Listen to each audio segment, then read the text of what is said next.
So guys, आज मैं आपको मून नाइट की पूरी स्टोरी एक्सप्लेन करने जा रहा हूँ और मुझे उम्मीद है कि आपको ये वीडियो जरूर पसंद आएगी और आप इस वीडियो का 10 के लाइक एम भी जल्दी पूरा कर देंगे।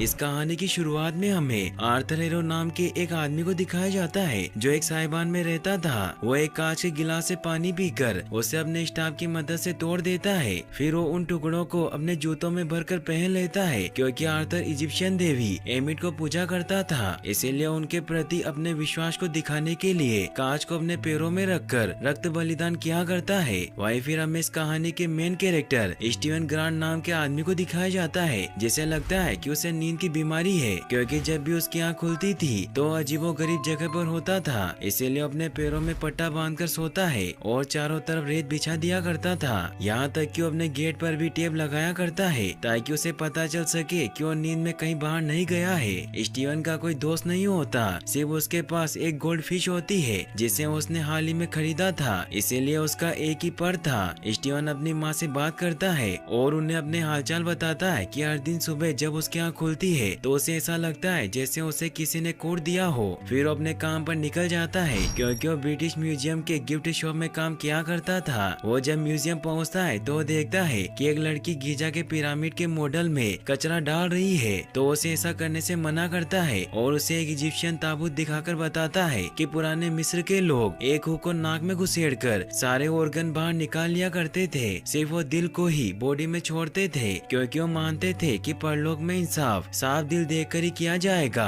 और सिर्फ अच्छे कर्म वाले ही मरने के बाद सुकून के मैदान में जा पाएंगे। तो लड़की उसे कहती है कि क्या तुम्हें बुरा नहीं लगा जब उन्होंने तुम्हें मैदान में घुसने नहीं दिया? तो स्टीवन उसे कहता है कि तुम्हें क्या कह रही हो, मैं तो अभी जिंदा हूँ। तभी वहाँ उसकी बॉस डोना आ जाती है जो उस पर गुस्सा होती है कि मैंने तुम्हें कितनी बार समझाया है कि तुम कोई टूर गाइड नहीं हो, फिर भी तुम वो बनने की कोशिश क्यों करते हो और तुम्हारा काम सिर्फ बच्चों को टॉफियाँ बेचना है। तो स्टीवन उन्हें सॉरी कहता है जिससे वहाँ से चली जाती है। तभी उसके पास डायलर नाम की लड़की आती है जो वही नेशनल आर्ट गैलरी में काम किया करती थी। वो स्टीव को अपनी डेट के बारे में याद दिलाती है कि हमें कल शाम 7 बजे डिनर करने जाना है, लेकिन स्टीवन को कुछ याद नहीं होता मगर वो खुश होता है कि उसके साथ डेट पर जाने वाला है। फिर शाम को जब वो डोना की मदद कर रहा था तब वो डोना को बताता है कि जब मैं आज सुबह म्यूजियम आया था तो मैंने बाहर इजिप्शियन देवताओं के सुपर क्लब एनियाड के पोस्टर लगे हुए देखे थे, लेकिन इसमें बहुत बड़ी गलती है क्योंकि एनियाड में 9 देवता होते हैं और इसमें सिर्फ 7 ही दिखाए गए हैं। स्टीवन ये सब इसीलिए कह रहा था क्योंकि वो गिफ्ट शॉप में काम करके बोर हो चुका था और उसे टूर गाइड की नौकरी चाहिए थी क्योंकि उसे इजिप्शियन गॉड की हिस्ट्री के बारे में सब कुछ पता होता है। लेकिन डोना उसकी बात नहीं सुनती और उस पर गुस्सा होती है क्योंकि उसे टूर गाइड की नौकरी नहीं देना चाहती थी। फिर स्टीवन वहाँ से वापस घर की तरफ लौट जाता है और रास्ते में स्ट्रीट परफॉर्मर के पास बैठा होता है और उसे अपनी वियर्ड लाइफ के बारे में बताता है कि मैं रात को अचानक नींद में चलने लग जाता हूँ और सुबह जब मेरी आँख खुलती है तो मैं अजीब अजीब जगहों पर होता हूँ, इसीलिए मैं रात भर जागने की कोशिश करता हूँ। फिर उसे कुछ पैसे देकर घर लौट जाता है जहाँ वो सोने से पहले हमेशा की तरह रेत बिछा देता है और गेट पर टेप लगाकर पट्टा बांधकर सो जाता है। लेकिन वो कोशिश करता है कि उसे नींद ना आए, इसीलिए वो जागते रहो नाम के एक प्रोग्राम को सुनता है जिसके अनुसार वो पजल सोल्व करता है और इजिप्शियन किताबें पढ़ने लगता है। लेकिन फिर भी थकावट की वजह से उसकी आंख लग जाती है और सुबह जब उसकी आंख खुलती है तो किसी गांव टाइप की जगह पर होता है और उसका जबड़ा टूटा हुआ था। स्टीव को समझ नहीं आता, तभी उसे अपने अंदर से एक अजीब सी आवाज सुनाई देती है जो आवाज उसे उसकी बॉडी को मार्क के हवाले करने को कहती है। इसका मतलब ये था कि स्टीवन के अंदर मार्क स्पेक्टर नाम की एक और शख्सियत मौजूद थी, लेकिन स्टीवन को कुछ समझ नहीं आता और जब वो अपने जेब में हाथ डालता है तो उसमें एक गोल्ड स्क्राब होता है। तभी हमें यहाँ पीछे इजिप्शियन गॉड खोंशू दिखाई देते हैं जो चंद्रमा और प्रतिशोध के गॉड होते हैं। इसका मतलब ये था कि स्टीवन को जो आवाज सुनाई दे रही थी वो खोंशू की ही थी। लेकिन जैसे ही स्टीवन पीछे मुड़ता है तो वहाँ एक बिल्डिंग होती है जिसमें से 2 लोग उस पर फायर करने लग जाते हैं। ये देखकर स्टीवन वहाँ से भागने लगता है, लेकिन वो लोग उसका पीछा नहीं छोड़ते क्योंकि स्टीवन ने उनका स्क्रैप चुरा लिया था। स्टीवन गाँव में पहुँच जाता है लेकिन वहाँ हर तरफ बंदूकों से लेस लोग मौजूद होते हैं जो उसे ढूंढ रहे थे, इसीलिए उनसे बचने के लिए खुद को लोगों में छिपा लेता है। जहाँ हमें पता चलता है कि वो सभी लोग आर्थर हेरो से मिलने के लिए इकट्ठा हुए थे। आर्थर हेरो वही शख्स होता है जिसे हमें इस एपिसोड की शुरुआत में दिखाया गया था। आर्थर इजिप्शियन गॉड एमिट को समर्पित पंथ के लीडर होते हैं जिनके पास एमिट की शक्ति का अंश था। आर्थर सभी कहते हैं कि ये जगत स्वर्ग जैसी है, पर हकीकत में ये स्वर्ग नहीं है, क्योंकि लोगों के अंदर अभी भी बुराई छिपी हुई है और हम सभी लोग धरती को स्वर्ग बनाने आए हैं। फिर एक आदमी भीड़ से निकलकर अपनी आत्मा की परख करवाने के लिए आगे आता है, तो आर्थर उसके हाथ में अपना स्टाफ रखता है और एमिट की पावर से उसे परखने लग जाता है, जिससे उसके हाथ में बना तराजू का टैटू मूवमेंट करने लगता है। वो टैटू असल में आत्मा की पहचान करने वाले व्यक्ति की नैतिकता के आधार पर रंग बदलता था, जिससे अगर टैटू हरा हो जाता है तो उस इंसान को अच्छा माना जाता है, लेकिन अगर टैटू लाल हो जाता है तो उस इंसान को बुरा माना जाता है। और आर्थर उसकी आत्मा को अपने अंदर खींच लेता है, जिससे उसकी डेथ हो जाती थी। मगर आर्थर ने जिस आदमी का टेस्ट किया था उसका दिल साफ होता है, इसीलिए वो टैटू हरा हो जाता है, जिससे आर्थर बहुत खुश होता है और उस आदमी को हक कर लेता है। स्टीवन भी भीड़ में छिपा ये सब देख रहा था, क्योंकि वो आदमी अभी भी उसके पीछे थे। फिर आर्थर के पास एक ओल्ड लेडी आती है और जब वो उसका टेस्ट करते हैं तो टैटू लाल हो जाता है। तो ओल्ड लेडी काफी घबरा जाती है और उन्हें कहती है कि मैंने कभी कोई गलत काम नहीं किया। तो आर्थर उसे कहता है कि मुझे विश्वास है, लेकिन तराजू सब कुछ देखता है और आगे चलकर कुछ बुरा होने वाला होगा। तभी उस ओल्ड लेडी को कुछ होने लगता है और उसकी डेथ हो जाती है। फिर आर्थर का गार्ड उसके पास आता है और उसे बताता है कि हम पर हमला हुआ है, जिससे उस आदमी ने गोल्डन स्क्रैप चुरा लिया है और उसने हमारे 2 लोगों को मार दिया और वो अब भी यही है। ये सुनकर आर्थर एशियन लैंग्वेज में सभी को नीचे झुकने को कहते हैं, लेकिन स्टीवन सबसे बाद में झुकता है, जिससे उन्हें पता चल जाता है कि स्टीवन ने ही वो स्क्रैप चुराया है। इसीलिए उसे कहते हैं कि तुम आतंकी हो। तो स्टीवन को कुछ पता नहीं होता, इसीलिए उन्हें कहता है कि मैं म्यूजियम में गिफ्ट शॉप में काम करता हूँ और मैं लंदन वापस जाना चाहता हूँ। तो आर्थर उसे कहते हैं कि मुझे स्क्रैप लौटा दो। स्टीवन उन्हें वो स्क्रैप लौटाने लगता है, लेकिन उसे जो आवाज सुनाई दे रही थी वो उसे ऐसा करने नहीं देती और वो खुद ब खुद वहाँ से भागने लग जाता है, जिससे आर्थर के आदमी उसे पकड़कर स्क्रैप छीन लेते हैं। तभी स्क्रीन ब्लैकआउट होने लगती है और स्टीवन देखता है कि आर्थर के सभी लोग मर गए हैं और स्क्रैप उसके हाथों में था। इसका मतलब ये होता है कि उस वक्त मार्क स्पेक्टर ने उसकी बॉडी पर काबू कर लिया था। ये देखकर आर्थर और बाकी सभी उसे पकड़ने आने लगते हैं। तभी उसे खोंशू की आवाज सुनाई देती है जो उसे कहती है कि अगर स्क्रैप को कुछ हुआ तो मैं तुम्हें नहीं छोड़ूंगा, जिससे स्टीवन उस स्क्रैप को बचाने के लिए एक कपकेक वैन लेकर वहाँ से भाग जाता है। लेकिन आर्थर के लोग उसका पीछा करते हैं और उसे रोकने की हर मुमकिन कोशिश करते हैं, मगर स्टीवन में मौजूद मार्क नाम की शख्सियत सभी को खत्म कर देती है। तभी स्टीवन की आँख खुल जाती है और वो बहुत खुश होता है कि ये सब एक सपना था। लेकिन तभी वो देखता है कि उसकी फिश के 2 पर आ गए हैं, इसीलिए उसे वापस शॉप में लेकर जाता है और शॉप रेडियो कहता है कि कल तक इसका एक ही पर था। तो स्टीवन को कहती है कि मैंने तुम्हें कल कहा था कि सभी फिश के 2 ही पर होते हैं, लेकिन स्टीवन हैरान होता है क्योंकि वो कल यहाँ नहीं आया था। तभी वो घड़ी में देखता है कि 5 बज गए हैं, इसीलिए वहाँ से निकल जाता है क्योंकि उसे आज डायलन के साथ डेट पर जाना था। इसीलिए वो तैयार होकर रेस्टोरेंट पहुँच जाता है, जहाँ काफी देर तक डायलन का इंतजार करता है, लेकिन वहाँ नहीं आती। इसीलिए उसे फोन लगाता है तो डायलन उस पर गुस्सा होती है कि मैंने तुम्हें फ्राइडे को डेट पर आने को कहा था और अब तुम 2 दिन बाद मुझे कॉल कर रहे हो। इससे स्टीवन काफी परेशान हो जाता है क्योंकि आज संडे था और उसे अपने पिछले 2 दिन के बारे में कुछ याद नहीं होता। इसका मतलब ये था कि उसने सपने में जो कुछ भी देखा था वो हकीकत थी। डायलर की वजह से उदास हुआ स्टीवन घर लौट जाता है, लेकिन वो अपनी मॉम को इस बारे में नहीं बताता और उनसे झूठ कहता है कि उसकी डेट बहुत अच्छी रही। स्टीवन काफी परेशान होता है, लेकिन तभी वो देखता है कि फर्श पर टेबल के खिसकाने के निशान बने हुए हैं, जहाँ वो देखता है कि ऊपर एक हिडन एरिया में एक मोबाइल और की रखी हुई है। वो जब उस मोबाइल को ऑन करता है तो उसमें लाइला नाम की किसी लड़की के कई सारे मिस्ड कॉल थे। तभी लाइला का कॉल आता है तो स्टीवन उस कॉल को पिक कर लेता है। लाइला उसे कहती है कि शुक्र है कि मार्क तुम जिंदा हो और मैं तुम्हें कई महीनों से कॉल और मैसेजेस कर रही हूँ और मुझे लगा कि तुम्हें कुछ हो गया है। स्टीवन उसे कहता है कि तुम कौन हो और तुमने मुझे मार क्यों कहा, लेकिन वो कॉल कट कर देती है। स्टीवन बहुत परेशान होता है क्योंकि उसे खोंशों की जो आज सुनाई दे रही थी उसने भी उसे माँ की शख्सियत के बारे में कहा था। वो लाइला को फिर से कॉल लगाता है, लेकिन तभी उसे माँ की आवाज सुनाई देने लगती है,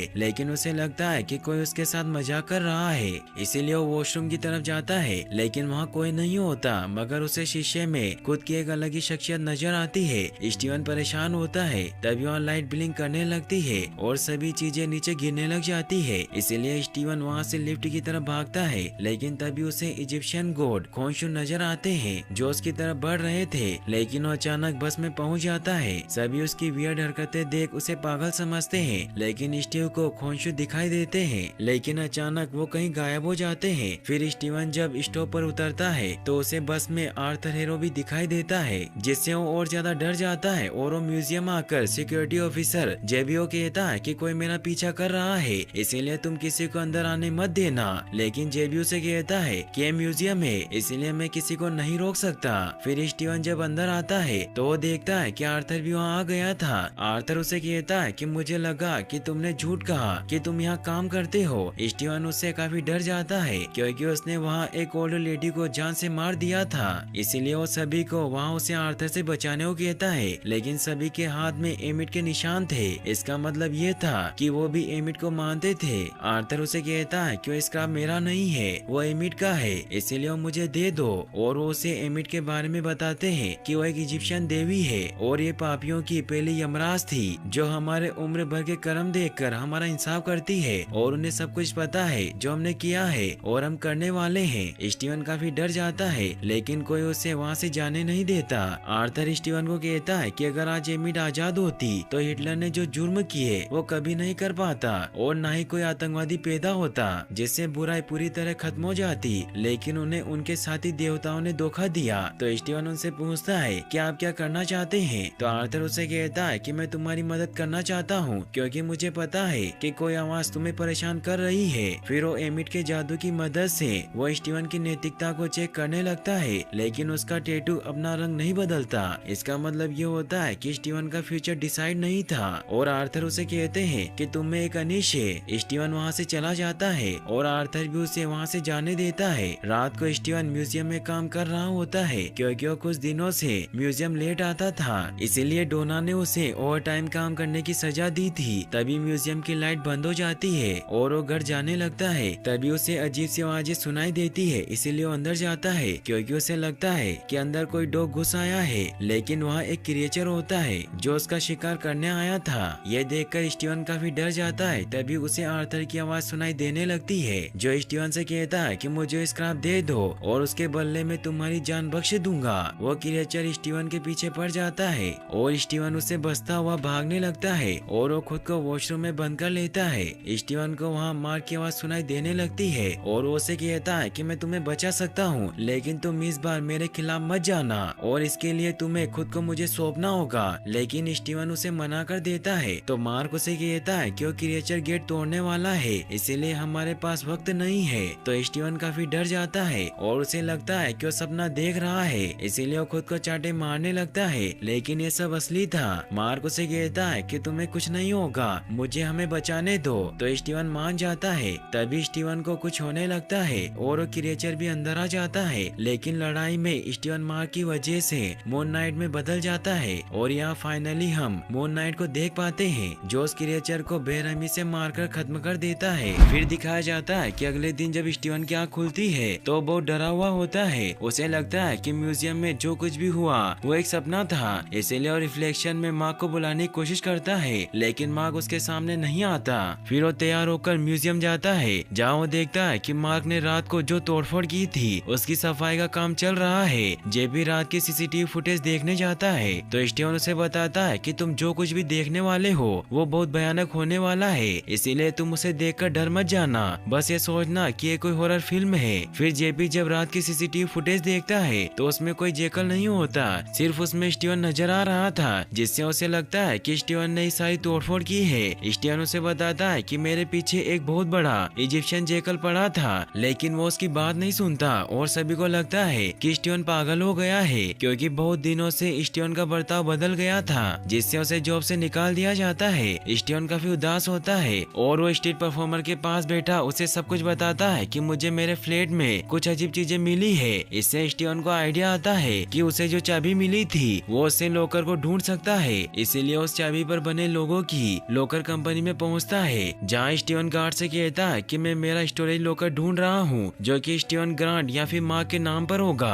तो गार्ड उसे पहचान लेता है क्योंकि मार्क हमेशा वहां आया करता था। गार्ड स्टीवन को उसके लॉकर के पास लेकर जाता है। स्टीवन जब अंदर जाता है तो उसे एक बैग मिलता है जिसमें गन, कुछ पैसे और मार्क स्पेक्टर का पासपोर्ट होता है, क्योंकि मार्क एक सीरियल किलर था। बैग में स्केरब भी होता है जिसे वो एक्टिवेट कर देता है, जो इजिप्शियन देवी एमिट के ठिकाने की तरफ मुंह करने लगता है। तभी उसे रिफ्लेक्शन में मार्क दिखाई देता है, जो उसे कहता है कि तुम्हें यहाँ नहीं आना चाहिए था। तो स्टीवन उससे पूछता है कि तुम कौन हो। तो स्टीवन उसे कहता है कि मैं तुम्हें नहीं बता सकता, क्योंकि इससे तुम्हारी जान को खतरा हो सकता है, इसीलिए तुम अपना जिस्म मुझे सौंप दो, क्योंकि मैं ही तुम्हें बचा सकता हूँ। तो स्टीवन उसे कहता है कि मैं ऐसा कभी नहीं करूँगा, क्योंकि तुम लोगों को मारते हो, इसीलिए तुम मुझे बताओ कि तुम कौन हो। तो मार्क उसे बताता है कि मैं चांद की इजिप्शियन देवता खोंशू का अवतार हूँ, और एक तरीके से तुम भी खोंशू के अवतार हो, और हम मिलकर मासूमों को बचाते हैं, जुर्म करने वालों पर खोंशू का कहर बरसाते हैं। स्टीवन इससे काफी डर जाता है। तो मार्क उसे बताता है कि मैंने खोंशू से एक सौदा किया था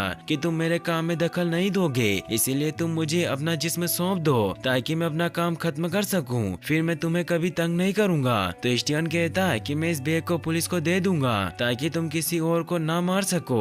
फिर वो बैग लेकर वहाँ से भागने लगता है। तभी उसे खोंशू दिखाई देता है, जो उसे कहता है कि इस बैग को वापस रख दो, लेकिन स्टीवन उसकी बात नहीं सुनता और वहाँ से डरता हुआ बाहर आ जाता है, जहाँ उसे लायला देख लेती है। स्टीवन उसकी आवाज से समझ जाता है कि वो लायला है। वो उसे अपने साथ लेकर चली जाती है क्योंकि उसे लगता है कि वो मार्क है, लेकिन स्टीवन अजीब अजीब बातें करता है और उसे समझाने की कोशिश करता है कि मैं मार्क नहीं हूँ, लेकिन लायला उसकी बात नहीं सुनती। वो सोचती है कि लोगों से बचने के लिए वो ऐसी बातें कर रहा है, इसीलिए उसे कहती है कि मैं तुम्हारी वाइफ हूँ, लेकिन तुम्हें मुझसे डरने की कोई जरूरत नहीं है। स्टीवन काफी हैरान होता है और उसे सब समझाने के लिए अपने घर चलने को कहता है। वो जब स्टीवन के फ्लैट में पहुँचते हैं तो वहाँ लायला देखती है कि स्टीवन के घर पर फ्रेंच और हायरोग्लिफिक किताबों का कलेक्शन मौजूद है। वो एक फ्रेंच किताब को पढ़ती है जो उन दोनों की फेवरेट होती है। फिर वो उसे डिवोर्स पेपर देती है और उसे कहती है कि तुमने मुझे डिवोर्स पेपर भेजे थे, लेकिन इन पर साइन नहीं किया। तो स्टीवन उन पेपर पर साइन करने से मना कर देता है और उसे बताने की कोशिश करता है कि मार्क उसके लिए सही नहीं है, और उसे स्केरब दिखाने लगता है।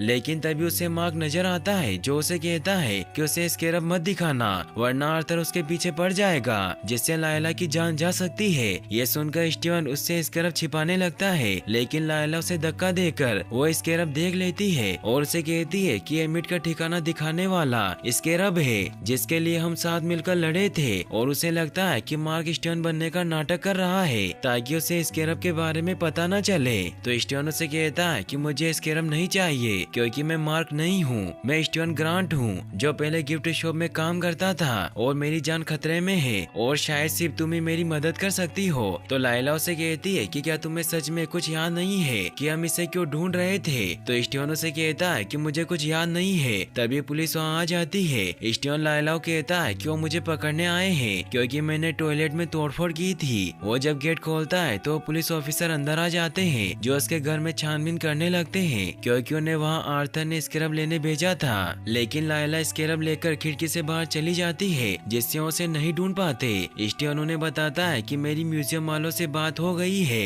वो मुझ पर केस नहीं करेंगे, बस मुझे किश्तों में तोड़फोड़ के पैसे चुकाने होंगे। तो ऑफिसर उसे बताता है कि तुम पर चोरी का सामान रखने का इल्जाम है। तभी उन्हें वहाँ जिम बैग में माँ का पासवर्ड मिलता है, जिससे उसे पकड़कर अपने साथ ले जाते हैं। वो जब मार्क के बारे में चेक करते हैं तो उन्हें पता चलता है कि मार्क एक खुकार मुजरिम है, जो आतंकी गिरोह में था, जिसने इजिप्ट की रिसर्च साइट पर हमला करके आर्कियोलॉजिस्ट को जल्लादों की तरह मार दिया था। स्टीवन उन्हें समझाने की कोशिश करता है कि वो में नहीं था, लेकिन उसकी बात नहीं सुनते और उसे आर्थर के साहिबान में लेकर जाते हैं। स्टीवन इससे काफी डर जाता है। वो बाहर एक लड़की से मदद मांगने लगता है, लेकिन वो देखता है कि उसके हाथ पर भी एमिट का निशान है। तभी उसे रिफ्लेक्शन में मार्क दिखाई देता है, जो उसे कहता है कि मुझसे भागने की कोई जरूरत नहीं है, खुद को मुझे सौंप दो। तो स्टीवन उसे कहता है कि मैं ऐसा कभी नहीं करूंगा, क्योंकि मैंने देखा कि तुमने उन मासूमों को किस तरह मारा था। तभी वहाँ आर्थर आ जाता है, जो स्टीवन को बाहर निकालकर उसकी हथकड़ी खोल देता है और ऑफिसर वहाँ से चले जाते हैं। आर्थर स्टीवन से कहता है कि मैं तुम्हारा भाग्य नहीं देख सका, क्योंकि तुम खोंशू के अवतार हो और तुम्हें मार्क और खोंशू की अजीब अजीब आवाजें सुनाई देती है, लेकिन मेरे पास इसका इलाज है। तभी स्टीवन को खोंशू दिखाई देता है, जो उसे आर्थर को मारने को कहता है, लेकिन आर्थर उसे कहता है कि तुम्हें उसकी हर एक बात मानने की जरूरत नहीं है और मैं तुम्हें कुछ दिखाना चाहता हूँ। फिर उसे बताता है कि पहले इस इलाके में बहुत से जुर्म हुआ करते थे जिससे यहाँ के लोग बहुत दुखी थे, लेकिन अब ये सब एमिट की वजह से सुरक्षित है और रात को दरवाजा खुला छोड़कर सोते हैं। फिर उसे साहिबान के अंदर लेकर जाता है। कोंशो को गुस्सा आता है क्योंकि स्टियानो उसकी बात नहीं सुन रहा था, इसीलिए वहाँ कुछ चीजें गिराने लगता है। तो आर्थर उसे कहता है कि डरो मत, वो तुम्हारे बिना कुछ नहीं कर पाएगा और उसकी देवताओं में भी कोई इज्जत नहीं है, इसीलिए उसे बेदखल कर दिया गया था। तो कोंशो स्टियानो कहता है कि मैं सिर्फ उन्हें ही सजा देता हूँ जो गुनाह कर चुके हैं, इसीलिए मैं सही इंसाफ हूँ। आर्थर स्टियानो कहता है कि तुम्हारे पहले मैं खोंशो का अवतार था, इसीलिए मुझे पता है कि वो मेरे बारे में क्या कह रहा है और खोंशो सिर्फ उन्हीं को सजा देता है जो गलत राह पर चल चुके हैं। लेकिन इससे काफी देर हो जाती है क्योंकि जब तक इंतकाम का मसीहा वहाँ पहुँचता है तो जुर्म हो चुका होता है, इसीलिए एमिट असली मसीहा है क्योंकि वो जुर्म करने वालों को पहले ही परख लेती है और उन्हें जान से मार देती है, इसीलिए हमें एमिट को आजाद करना होगा। तो स्टियानो से कहता है कि मगरमच्छ जैसी दिखने वाली देवी पर हम कैसे भरोसा कर सकते हैं। तो आर्थर उसे कहता है कि उनकी परख पर शक मत करो क्योंकि एमिट दुनिया में सभी बुरे लोगों को मिटाकर अच्छाई कायम करेगी, जिसके लिए हमें वो स्केरब चाहिए क्योंकि वो स्केरब एक तरह कंपास की तरह काम करता है जो हमें एमिट के मकबरे तक ले जाएगा और मैं उन्हें आजाद कर दूंगा, जिससे वो दुनिया से सभी बुरे लोगों का नाश करके दुनिया को स्वर्ग बना देगी, इसीलिए तुम मुझे स्केरब दे दो। तो स्टीवन उसे कहता है कि मेरे पास स्केरब नहीं है। तो आर्थर उसे कहता है कि तुम ये तो जानते होंगे कि वो किसके पास है। तभी स्टीवन को रिफ्लेक्शन में मार्क दिखाई देता है जो स्टीवन को कहता है कि लायला का नाम मत लेना और मुझे अपना जिस्म दे दो। आर्थर समझ जाता है कि स्टीवन मार्क से बात कर रहा है, इसीलिए वो मार्क को कहता है कि तुम्हें खोंशो ने क्या कहा था कि तुम्हारा आखिरी मिशन होगा, लेकिन ऐसा नहीं है क्योंकि मैं पहले उसका अवतार रह चुका हूँ और मुझे पता है कि वो कितना बड़ा झूठा है। तो स्टीवन आर्थर को कहता है कि अगर एमिट किसी इंसान के बुरे बनने से पहले ही उसे परख लेती है तो इसका मतलब ये है कि वो एक निर्दोष इंसान को परख रही है, क्योंकि सोचने से इंसान बुरा नहीं बनता। जैसे मैं हर रोज सोचता हूँ कि मैं अपने बॉस को मार दूंगा, लेकिन मैं उसे असल में नहीं मारूंगा। और अगर एक बच्चा 30 साल की उम्र में जुर्म करने वाला है तो एमिट उसे आज ही मार देगी। और वो वहाँ मौजूद सभी लोगों को समझाने की कोशिश करता है कि मासूम लोगों को मारना एक जुर्म है और क्या यहाँ किसी को इस बात से इतराज नहीं है। लेकिन वो सभी आर्थर के साथ थे। आर्थर उसे अपना स्टाफ दिखाता है और उसे बताता है कि ये मुझे एमिट का दिया हुआ एक तोहफा है और इसमें उनकी शक्ति का छोटा सा अंश बसा हुआ है, इसीलिए तुम मुझे स्केरब दे दो क्योंकि मैं तुम पर उस शक्ति का इस्तेमाल नहीं करना चाहता। लेकिन स्टीवन उसे नहीं बताता, जिससे आर्थर उस पर हमला करने के लिए आगे बढ़ता है। लेकिन तभी वहाँ लायला आ जाती है और वो आर्थर को बताती है कि स्केरब मेरे पास है। आर्थर उसे कहता है कि स्केरब मुझे दे दो, वो बहुत अनमोल है। लेकिन लायला स्टीवन के पास जाती है क्योंकि उसे लगता है कि वो मार्क है, इसीलिए उसे अपना सूट पहनने को कहती है और उसे स्केरब दे देती है और वो दोनों वहाँ से भागने लगते हैं। आर्थर इससे गुस्सा होकर एमिट के स्टाफ से एक जेकल बाहर निकाल लेता है। स्टीवन और लायला एक रूम में खुद को बंद कर लेते हैं। लायला स्टीवन को कहती है कि तुम मार्क हो और तुम्हारे पास सूट है और मैंने तुम्हें वो इस्तेमाल करते हुए देखा है। तो स्टीवन उसे कहता है कि मुझे कुछ नहीं पता। रिफ्लेक्शन में मार्क भी उसे कहता है कि मुझे बाहर आने दो। स्टीवन को कुछ समझ नहीं आता, वो काफी परेशान हो जाता है। वो लायला से कहता है कि मैं उनसे नहीं लड़ सकता। तो लायला उसे कहती है कि हम कोई दूसरा रास्ता निकाल लेंगे। तभी वहाँ जेकल आ जाता है, लेकिन लायला को दिखाई नहीं देता और वो जेकल स्टीवन पर अटैक करके उसे बिल्डिंग से नीचे गिरा देता है। तभी स्टीवन सूट चिल्लाने लगता है, जिससे वो मिस्टर नाइट के सूट में आ जाता है, जो कि स्टीवन को खोंशो का दिया हुआ एक सूट था जिसमें स्टीवन के हथियार के रूप में ट्रंचियोन थे। लेकिन स्टीवन को समझ नहीं आता कि ये क्या चीज है। मार्क उसे कहता है कि तुमने ये क्या पहन लिया है। तो स्टीवन उसे कहता है कि मैं इसमें बहुत अच्छा लग रहा हूँ। तभी उस पर जेकल अटैक कर देता है जो स्टीवन को मारने लगता है। लायला भी नीचे आ जाती है, लेकिन उसे जेकल दिखाई नहीं देता। जेकल स्टीवन को बुरी तरीके से मारने लग जाता है। ये देखकर लायला उसकी मदद करने के लिए अंदाजे से जेकल पर अटैक करती है, जिससे जेकल उस पर भी अटैक करने लगता है। स्टीवन जेकल से लड़ने की कोशिश करता है, लेकिन उसे नहीं जीत पा रहा था। मार्क उसे कहता है कि जिस्म मुझे सौंप दो, लेकिन स्टीवन उसकी बात नहीं सुनता और वो फुल जोश में जेकल को पंच मारता है, जिससे वो नीचे गिर जाता है। ये देखकर वो बहुत खुश होता है, लेकिन तभी जेकल उस पर अटैक करके उसे बीच रास्ते में फेंक देता है और स्टीवन को मारने लगता है। वहाँ मौजूद किसी भी इंसान को जेकल दिखाई नहीं दे रहा था, इसीलिए सभी को लगता है कि स्टीवन एक पागल है। तभी वो एक कार से टकरा जाते हैं, जिससे जेकल जेकल और स्टीवन दूर गिर जाते हैं। मार्क स्टीवन को कहता है कि अपना जिस्म मुझे सौंप दो वरना वो जेकल लायला को मार देगा। तो स्टीवन उसकी बात मान लेता है और उसे अपना जिस्म दे देता है, जिससे मार्क मून नाइट के सूट में आ जाता है और अपने हथियार किसिंग डार्ट निकाल लेता है। लायला उसे कहती है कि जेकल को यहाँ से दूर ले जाओ। तो मार्क वहाँ से भागने लगता है, जिससे वो जेकल उसका पीछा करता है और मार्क उसे पकड़कर एक शिकार में घोंप देता है, जिससे वो जेकल नष्ट हो जाता है और वो वापस अपने असली रूप में आ जाता है। लेकिन मार्क देखता है कि उसकी जेब में स्केरब नहीं है, जिससे वो बहुत गुस्सा होता है। वही हमें उस स्केरब को दिखाया जाता है जो एक भिखारी को मिल जाता है। लेकिन तभी आर्थर वहाँ जाता है जो उस स्केरब को लेकर उस भिखारी को जान से मार देता है। लायला भी ये देख लेती है और वहाँ से भाग जाती है। वही मार्क काफी दुखी होता है। स्टीवन उसे कहता है कि मुझे रिफ्लेक्शन में बहुत बुरा लग रहा है और मैं अपनी जगह से हिल भी नहीं पा रहा हूँ, इसीलिए तुम मुझे अपना जिस्म दे दो। तो मार्क उसे कहता है कि तुमने हमेशा मुझे हावी होने से रोका है, इसलिए मैं तुम्हें जिस्म नहीं दूंगा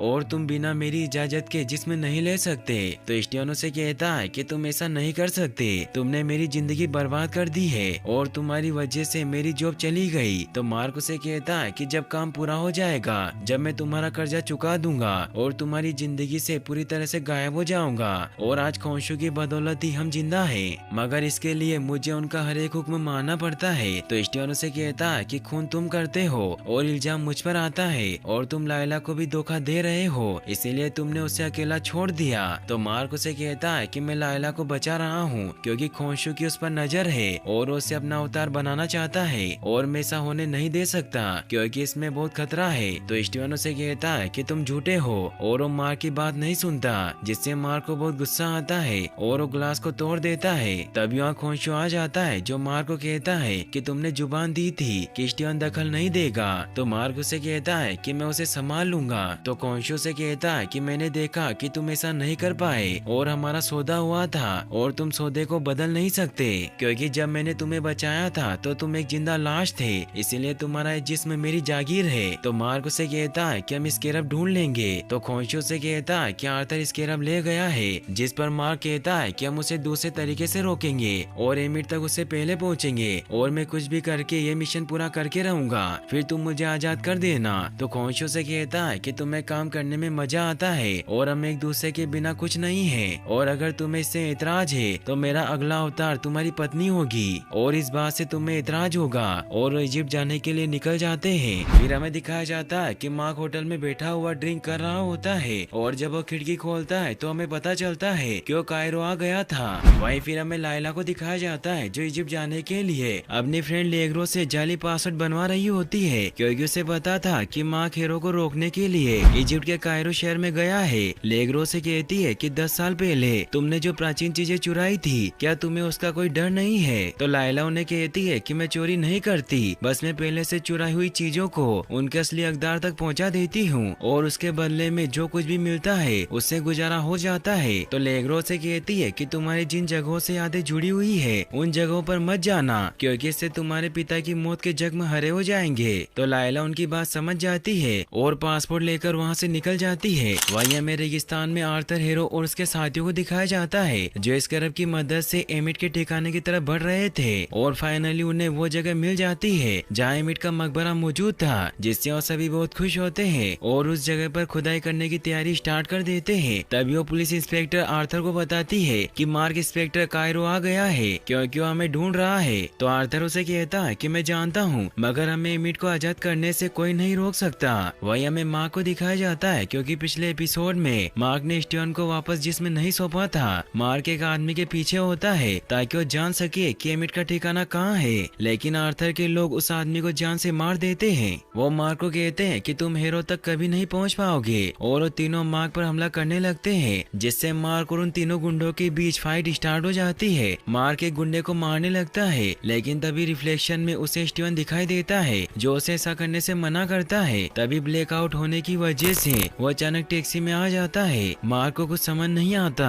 तभी उसे बाहर आर्थर के गुंडे दिखाई देते हैं, इसीलिए उनका पीछा करने लग जाता है। वो एक गुंडे को पकड़ लेता है मगर तभी उसे फिर से स्टीवन दिखाई देता है जो उसे ऐसा करने से मना करता है और गुंडे मौका पाकर उस पर पीछे से हमला कर देते हैं। मगर तभी फिर से ब्लैकआउट होता है जिससे वो एक अलग ही जगह पर पहुंच जाता है जहां मार्क ने उन 3 में से 2 गुंडों को मार दिया था मार्क को कुछ समझ नहीं आता कि उन्हें किसने मारा है और उसे लगता है कि स्टीवन ने उससे करवाया है। मार्क उन 3 गुंडों में से एक से पूछने लगता है कि एमिट का ठिकाना कहाँ है, लेकिन वो कुछ नहीं बताता। तभी उसे खोंशू की आवाज आती है जो उसे कहता है कि उसे किनारे पर लेकर जाओ। तो मार्क उसे कहता है कि एक बच्चा है, जिस पर खोंशू कहता है कि उसे डराओ, जिससे वो बता दे कि आर्थर का ठिकाना कहाँ है। तो मार्क उसकी बात मानकर उसे क्लिफ से नीचे लटका देता है और उससे पूछने लगता है कि आर्थर कहाँ है, लेकिन उसे कुछ नहीं बताता और एमिट का नाम लेकर इसका काट देता है, जिससे उसकी नीचे गिरने की वजह से डेथ हो जाती है। मार्क ये देखकर काफी परेशान हो जाता है। तो खोंशू से कहता है कि मुझे लगा था कि वो सब कुछ बता देगा, लेकिन उसने ऐसा नहीं किया। मार्क स्टीवन से कहता है कि क्या तुम पागल हो गए हो, तुमने उन गुंडों को क्यों मारा। तो स्टीवन उसे कहता है कि मैंने उन्हें नहीं मारा, मारने का शौक तो तुम्हें है। तो मार्क उसे कहता है कि मैंने किसी को नहीं मारा, जिस पर स्टीवन कहता है कि अगर तुम चाहते हो कि वो लाशें न बिछे तो खोंशू की बात मानना छोड़ दो। लेकिन मार्क उसकी बात नहीं सुनता और उसे कहता है कि आइंदा से मेरे काम में टांग मत अड़ाना। मार्क खोंशू से कहता है कि इन आदमियों के जरिए तो हमें आर्थर का कुछ पता नहीं चला, मगर हमें उसे ढूंढने का कोई और तरीका निकालना होगा। लेकिन खोंशू कुछ नहीं कहता। तो मार्क उसे कहता है कि क्या हम बाकी देवताओं की मदद नहीं ले सकते, और क्या वो यूं ही किसी को भी एमिट को आजाद करने देंगे। तो खोंशू से कहता है कि मैं देवताओं की सभा नहीं बुला सकता, क्योंकि अगर उन्हें गुस्सा आया तो मुझे पत्थर की मूर्ति बना सकते हैं। तो मार्क उसे कहता है कि हमारे पास दूसरा रास्ता नहीं है। तो खोंशू आसमान में चला जाता है और देवताओं का ध्यान अपनी तरफ खींचने के लिए दिन को रात में तब्दील कर देता है, जिससे हर तरफ अंधेरा हो जाता है। आर्थर भी ये देख लेता है और वो समझ जाता है कि खोंशू ने देवताओं की सभा बुलाई है, लेकिन वो अपने सभी साथियों को कहता है कि तुम सब खोदते रहो और चाहे जो कुछ भी हो जाए तुम खोदना बंद मत करना। वहीं खोंशू मार्क को एक जगह पर लेकर जाता है और उसे बताता है कि सभी देवता अपने अवतार को बुला रहे हैं। तो मार्क उसे कहता है कि वो तो पूरी दुनिया में फैले हुए हैं, इसीलिए वो यहाँ कैसे आएंगे। तो खोंशू से बताता है कि एमियट यानी कि देवताओं के कक्ष का दरवाजा कहीं भी कभी भी खुल सकता है, जो तुम्हें उनके कक्ष यानी कि गिजा के पिरामिड में ले जाएगा। तभी अचानक वहाँ एक दरवाजा खुलने लगता है और खोंशू से बताता है कि पिछली बार जब मैंने देवताओं के सामने अपनी बात रखी थी तो मुझे बेदखल कर दिया गया था, इसीलिए तुम्हें हीरो के खिलाफ मजबूत दलीलें पेश करनी होगी ताकि वो हमारी बात पर विश्वास कर सके कि हीरो एमिट को आजाद कर रहा है। फिर खोंशू वहाँ से जाने लगता है। तो मार्क उसे कहता है कि क्या तुम मेरे साथ नहीं आओगे। तो खोंशू से कहता है कि मैं जरूर आऊंगा। फिर मार्क उस गेट के अंदर जाता है। स्टीवन भी रिफ्लेक्शन में ये सब देखकर हैरान हो जाता है कि वो गिजा के पिरामिड के अंदर चले गए हैं। तभी वहाँ ओसाइरिस, होरुस, इसिस, टेफनुत और हेतोर के अवतार आर्थर का न्याय करने के लिए आने लग जाते हैं। तभी वहाँ हेतोर की अवतार यसल मार्क से कहती है कि खोंशू कभी ड्रामे करने से बाज नहीं आता, मगर उसने तुम्हें हेतोर के बारे में तो बताया ही होगा, जो संगीत और प्रेम की देवी है। तो मार्क उसे कहता है कि खोंशू को देवताओं का जिक्र करना पसंद नहीं है, उन्हें बस खून खराबा पसंद है। तो यसल उसे कहती है कि ऐसा कैसे हो सकता है, क्योंकि हेतोर ने मुझे बताया कि कुछ वक्त पहले तक खोंशू को उसकी धुनें पसंद थी। तभी वहाँ बाकी के अवतार भी आ जाते हैं, जिनके जहन में उनके गोट की आत्मा आ जाती है और मार्क में भी खोंशू की आत्मा आ गई थी। इसीलिए ओसाइरिस खोंशू से कहता है कि हमें तुम्हारे अंदाज और हथियारों से एतराज है और उसी वजह से तुम पहले भी बेदखल हो चुके हो, और अगर आइंदा तुमने आसमान को छेड़ने की कोशिश की तो हम तुम्हें पत्थर में कैद कर देंगे। तो खोंशू ने कहता है कि मैं बेदखल हुआ, पर तुम सबकी तरह इंसानियत से मुंह नहीं मोड़ा। तो होरस उसे कहता है कि हमने उनसे मुंह नहीं मोड़ा, बल्कि उन्होंने हमसे मोड़ा है। इसीलिए हमें सिर्फ अवतारों पर भरोसा है कि हमारा काम बिना तमाशा किए चुपचाप करेंगे। तो खोंशू ने कहता है कि अवतार कुछ नहीं कर सकते, इसीलिए देवलोक में आराम छोड़कर वापस धरती पर लौट आओ, वरना तुम सब ये दुनिया खो बैठोगे। तो ओसाइरिस उसे कहता है कि अवतार का काम सिर्फ नजर रखना है, और हमने सालों पहले फैसला किया था कि इंसानी मामलों में दखल नहीं देंगे, इसीलिए तुम हमें बताओ कि तुम क्या चाहते हो। तो खोंशू ने कहता है कि आर्थर एमिट को रिहा करने की साजिश कर रहा है। तो सभी देवता हीरो को वहाँ बुलाते हैं, मगर हीरो वहाँ सबके सामने मासूम बनने का नाटक करता है। इसीलिए वो सभी को कहता है कि मैं यहाँ एमिट को आजाद करने नहीं बल्कि घूमने आया हूँ, और वो खोंशू पर इल्जाम लगा देता है कि खोंशू तब से एमिट के मकबरे को ढूंढ रहे हैं जब से मैं उनका अवतार था, और ये जलन की वजह से साजिश कर रहे हैं, और आप एक ऐसे देवता का भरोसा नहीं कर सकते जो खुद एक कलंक हो, और उनका अवतार मार्क बीमार है और उसे तो ये तक नहीं पता कि वो कौन है, और इसके अंदर दो शख्सियत मौजूद है, और मैंने इसे खुद से बात करते और खुद को धमकाते देखा है, इसलिए आदमी पूरी तरीके से पागल है। इससे खोंशू को गुस्सा आ जाता है और आर्थर पर अटैक करने लगता है, लेकिन ओसाइरिस उसे रोक लेते हैं और उसे कहते हैं कि इस कक्ष में हिंसा करना मना है। आर्थर सभी को कहता है कि माँ का दिमागी संतुलन सही नहीं है, इसलिए खोंशू इसका इस्तेमाल कर रहा है और आपको उसे रोकना होगा। टोरस खोंशू कहता है कि हमें मार्क से बात करनी है और वो माँ की बॉडी से खोंशू को भेज देते हैं। मार्क आर्थर की बातों से काफी परेशान हो चुका था, इसीलिए उन्हें कहता है कि आर्थर सच कह रहा है कि मैं बीमार हूँ, लेकिन इससे सच नहीं बदल जाता कि यह आदमी खतरनाक नहीं है, लेकिन आप सब इस बात को नहीं समझ रहे। तो ओसाइरिस उसे कहता है कि आर्थर का जुर्म साबित नहीं हुआ है, इसीलिए हम इसे बरी करते हैं और वो सभी वहाँ से चले जाते हैं। मार्क काफी परेशान होता है तो यसल उसे कहती है कि एमिट की कब्र खोजने का एक और तरीका है और उसे बताती है कि एमिट को छिपाकर दफनाया गया था, इसीलिए उसका ठिकाना देवी देवता भी नहीं जानते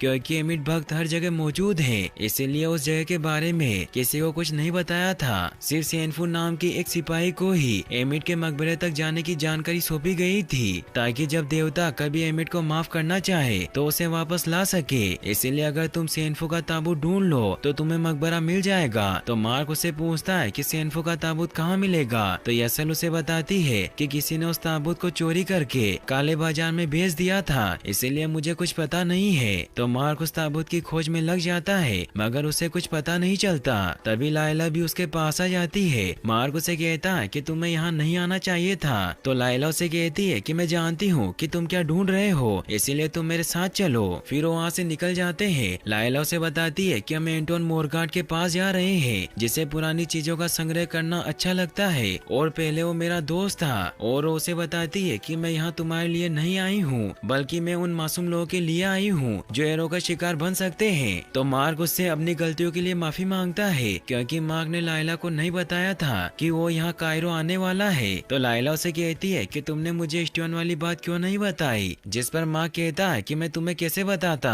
कुछ दिनों पहले तो सब कुछ मेरे काबू में था मगर मैं उस बारे में कुछ बात नहीं करना चाहता। तो लायला उसे हौसला देती है और कहती है कि हम मिलकर सब कुछ ठीक कर सकते हैं। तो मार्क उसे कहता है कि अब बहुत देर हो चुकी है, इसलिए हमें प्लानिंग कर लेनी चाहिए। फिर वो एंटोन के इलाके में पहुंच जाते हैं जहां बहुत सारे लोग मौजूद थे क्योंकि एंटोन ने वहां पूरा गांव बसा रखा था और उनके पास बंदूकें भी थी। तभी मार्क देखता है कि कुछ आदमी उनका पीछा कर रहे हैं, जिससे वो समझ जाते हैं कि एरो के लोग उनका पीछा कर रहे हैं। इसीलिए लायला उसे कहती है कि हमें जल्दी से अपना काम करना होगा और मैंने तुम्हारी नकली आइडेंटिटी बनाई है, इसलिए तुम्हारा नाम रूफिनो है और हम अभी अभी हनीमून मनाकर लौटे हैं। फिर वो दोनों एंटोन के सिक्योरिटी हेड बेग से मिलते हैं जो लायला को बताता है कि एंटोन अभी एल मेमा गेम खेल रहा है, इसीलिए आपसे थोड़े वक्त बाद मिलेंगे। लायला और मार्क थोड़ी देर इंतजार करते हैं और एंटोन उनसे मिलने आता है। वो लायला को देखकर खुश होता है और उन्हें बताता है कि मैं पुरानी चीजों को संभालने का काम बहुत सीरियसली करता हूँ क्योंकि मुझे लगता है कि मैं इन पुरानी चीजों की हिफाजत कर रहा हूँ। फिर वो दोनों सेनफू के ताबूत के पास जाते हैं जहाँ लायला देखती है कि असली ताबूत है और इस पर रूह के सफर के बारे में लिखा हुआ है मगर इसमें ठिकाने का कहीं जिक्र नहीं है। तभी माँ को स्टीवन दिखाई देता है जो उसे बताता है कि एमिट के ठिकाने की जानकारी एक पहेली में छिपी हुई है। तो मार्क लायला को कहता है कि तुम एंटोन को थोड़ी देर बाहर रोक कर रखो, मुझे स्टीवन से बात करनी है। तो लायला उसकी बात मान लेती है और वो बाहर बेक और एंटोन के पास जाकर उन्हें कहती है कि मेरे हस्बैंड प्रे कर रहे हैं, इसीलिए आप थोड़ी देर अंदर मत जाइए। मार्क स्टीवन को कहता है कि तुम क्या बताना चाहते थे। तो स्टीवन उसे कहता है कि अगर तुम्हें मेरी मदद चाहिए तो तुम्हें मुझे आजाद करना होगा। तो मार्क उसे कहता है कि हमारे पास वक्त नहीं है और अगर तुम नहीं बताना चाहते तो मैं सभी को मारकर पता कर लूंगा। तो स्टीवन उसे कहता है कि ऐसा मत करो, मैं तुम्हें बताता हूँ। और उसे कहता है कि लाश का कपड़ा देखो और उसके सिरों को मोड़ दो क्योंकि इस पहेली को सोल्व करने के लिए हमें तारों का मिलान करना होगा। तभी बेग वहाँ आ जाता है क्योंकि उन्हें उस पर शक हो गया था। मार्क बेग से गन छीन लेता है मगर उन्होंने लायला पर गन पॉइंट कर रखी थी, इसलिए माँ को उसे गन वापस देनी पड़ती है। एंटोन लायला को कहता है कि मैंने सोचा था कि मैं तुम्हारी सारी गलतियाँ माफ कर दूंगा। तो लायला उसे कहती है कि तुम गलत समझ रहे हो, हम बहुत सारी जानें बचाना चाहते हैं और चाहो तो तुम खुद ताबूत में जाकर देख लो। तभी बेग उसे बताता है कि कोई आपसे सेनफू के ताबूत की डील करने आया है जो कि आर्थर होता है। वो एंटोन को कहता है कि मैं तुम्हें उस ताबूत के बदले इसके रब दे सकता हूँ। तो लायला एंटोन को समझाने की कोशिश करती है कि आर्थर हमें फंसा रहा है, इसीलिए उसकी बातें मत सुनो क्योंकि वो चाहता है कि हम कभी उस ठिकाने पर ना पहुँच सके। तो एंटोन उसे कहता है कि मैं तुम पर भरोसा नहीं कर सकता, तुमने मुझे धोखा दिया। तो आर्थर उन्हें कहता है कि तुम्हें झगड़ने की कोई जरूरत नहीं है और वो लायला को बताता है कि तुम इजिप्ट नहीं आना चाहती थी क्योंकि जो जख्म तुम्हें पापा के कत्ल से मिले थे तुम उन्हें खुरेदना नहीं चाहती, मगर उन पर मरहम लग सकता है अगर मार्क तुम्हें सच्चाई बता दे। लेकिन वो ऐसा नहीं करेगा क्योंकि जैसे वो खुद की नजरों में गिरा है वो तुम्हारी नजरों में भी गिर जाएगा। फिर वो एंटोन को एमिट का स्टाफ दिखाता है और उसे कहता है कि इस छड़ी में जो ताकत है मैं तुम्हें उसका इस्तेमाल करना सिखा सकता हूँ। और वो एमिट की पावर से सेनफू के ताबूत को खत्म कर देता है और वहाँ से निकल जाता है। खोंशू मार्क को कहता है कि योद्धा का रूप लो और किसी को भी मत बख्शना। तो मार्क मून नाइट के रूप में आ जाता है जिससे एंटोन के सभी गार्ड उस पर हमला करने के लिए आने लगते हैं। लायला भी मार्क का साथ देती है और उसे कहती है कि तुम सभी का ध्यान भटकाओ और मैं सेनफू की कब्र का कपड़ा हासिल करती हूँ। तो मार्क उसकी बात मान लेता है और सभी गार्ड को खत्म करने लग जाता है। वही लायला सेनफू की कब्र के सभी फटे हुए टुकड़ों को हासिल कर लेती है, मगर तभी बेग वहाँ आ जाता है तो लायला उस पर हमला करने लगती है। वही मार्क भी चुन चुन कर सभी को मार रहा होता है, लेकिन स्टीवन उसे परेशान करता है और उसे किसी को भी मारने से मना करता है, जिससे वो स्टीवन को जिस्म दे देता है। और स्टीवन मिस्टर नाइट के सूट में आ जाता है और वो सभी गुंडों को शांत करने की कोशिश करता है, मगर गार्ड उसके शरीर में भाला घुसेड़ने लग जाते हैं। ये देखकर स्टीवन मार्क को वापस जिस्म दे देता है और वो वापस मून नाइट के सूट में आ जाता है, लेकिन सभी गार्ड उसे पकड़ लेते हैं। वही लायला पर बेग भारी पड़ता है और उसे मारने की कोशिश कर रहा होता है, लेकिन लायला अपने नेकलेस को अलग कर लेती है जिसे उसने खास हमला करने के लिए बनाया था और वो उन दोनों चाकू को बेग के सीने में घोंप देती है और गन लेकर माँ की मदद करने लगती है। लेकिन तभी एंटोन उस पर हमला कर देता है। ये देखकर माँ को गुस्सा आ जाता है और वो एक एक करके सभी को खत्म कर देता है और लायला को बचाकर एंटोन को मार देता है। फिर वो वहाँ से एक कार लेकर निकल जाते हैं। लायला माँ को कहती है कि क्या हीरो सच कह रहा था कि तुमने मुझसे सच छिपाया है? तो मार्क उसे कहता है कि वो बकवास कर रहा था और वो तुम्हें मेरे खिलाफ भड़का रहा है। तो लायला भी उसकी बात समझ जाती है, मगर वो उसे कहती है कि जब मुझे तुम्हारे बारे में पता चला तो मुझे लगा कि अब हमारे बीच में और कोई भी बात छिपी नहीं रह सकती, पर हर बार और कुछ सामने आ जाता है और लगता है कि मैं तुम्हें जानती नहीं हूँ। तो मार्क उसे कहता है कि तुम मुझे नहीं जानती और वो रेगिस्तान में आ जाते हैं, लेकिन हीरो के लोग उनका पीछा कर रहे थे। मार्क और लायला एक जगह पर रुकते हैं जहाँ वो सेनफू के कपड़े को वापस जोड़ने लग जाते हैं, लेकिन उसे नहीं जोड़ पा रहे थे क्योंकि आर्थर ने उस कपड़े के टुकड़े टुकड़े कर दिए थे। लायला माँ को कहती है कि हमें स्टीवन की जरूरत है क्योंकि वो इन सभी चीजों में माहिर है, इसीलिए हमें उसे मौका देना चाहिए। तो खोंशू से कहता है कि पहले हम देवताओं को बुलाकर फंस गए थे और अब हम उस बावले को नहीं बुला सकते, वो तुम्हें जिस्म वापस नहीं करेगा। मगर माँ को कोई दूसरा तरीका नजर नहीं आ रहा था, इसीलिए वो स्टीवन को जिस्म सौंप देता है। स्टीवन उन सभी टुकड़ों को जोड़ने लग जाता है और वो लायला को बताता है कि इजिप्शियन ने दुनिया को रास्ता खोजना सिखाया क्योंकि इजिप्ट में सब एक जैसा होता है, इसीलिए उन्होंने सूरज और तारों से रास्ता ढूंढने का एक अनोखा तरीका बनाया और वो सेनफू के उन कपड़े को जोड़कर पहली को सोल्व कर लेता है। लायला ये देखकर बहुत खुश होती है क्योंकि उस चित्र में उन्हें कॉन्स्टेलेशन दिखाई दे रहा था। तो लायला तारों से सितारों के कोऑर्डिनेट्स ढूंढने के लिए उसे स्कैन करने लगती है। तो स्टीवन उसे कहता है कि उतना आसान नहीं है जितना कि आप सोच रही हैं, क्योंकि सेनफू ने ये निशान 2000 साल पहले बनाए थे और तारे अपनी जगह बदलते रहते हैं और अगर हमें वो गलती से दिख भी गए तो भी हम उस जमाने की असली जगह से मीलों दूर पहुंच जाएंगे। इसलिए जिस रात इसे बनाया गया था उसका आसमान देखे बिना इसे ढूंढना नामुमकिन है। तो खोंशू से कहता है कि मुझे हर रात याद है और वो दोनों खोंशू के पीछे जाते हैं, जहाँ खोंशू स्टीवन को बताता है कि मैं उस रात का आसमान ला सकता हूँ, लेकिन मुझे उसकी कीमत चुकानी होगी क्योंकि मुझे देवता इस काम के लिए पत्थर की मूर्ति में कैद कर देंगे। मगर तुम मार्क से कहना कि वो मुझे छुड़वाने आए। फिर स्टीवन भी अपने सूट में आ जाता है और खोंशू और स्टीवन मिलकर आसमान को पीछे करने लग जाते हैं और वो स्पीड इतनी ज्यादा होती है कि तारों की अजीब सी लाइनें बनने लग जाती है जिसे सभी लोग देख पा रहे थे। और खोंशू उस रात को वापस ले आता है और लायला को भी वो नक्षत्र नजर आ जाते हैं जिसकी मदद से वो एमिट के ठिकाने की लोकेशन पता करने लग जाती है। लेकिन खोंशू के इस काम की वजह से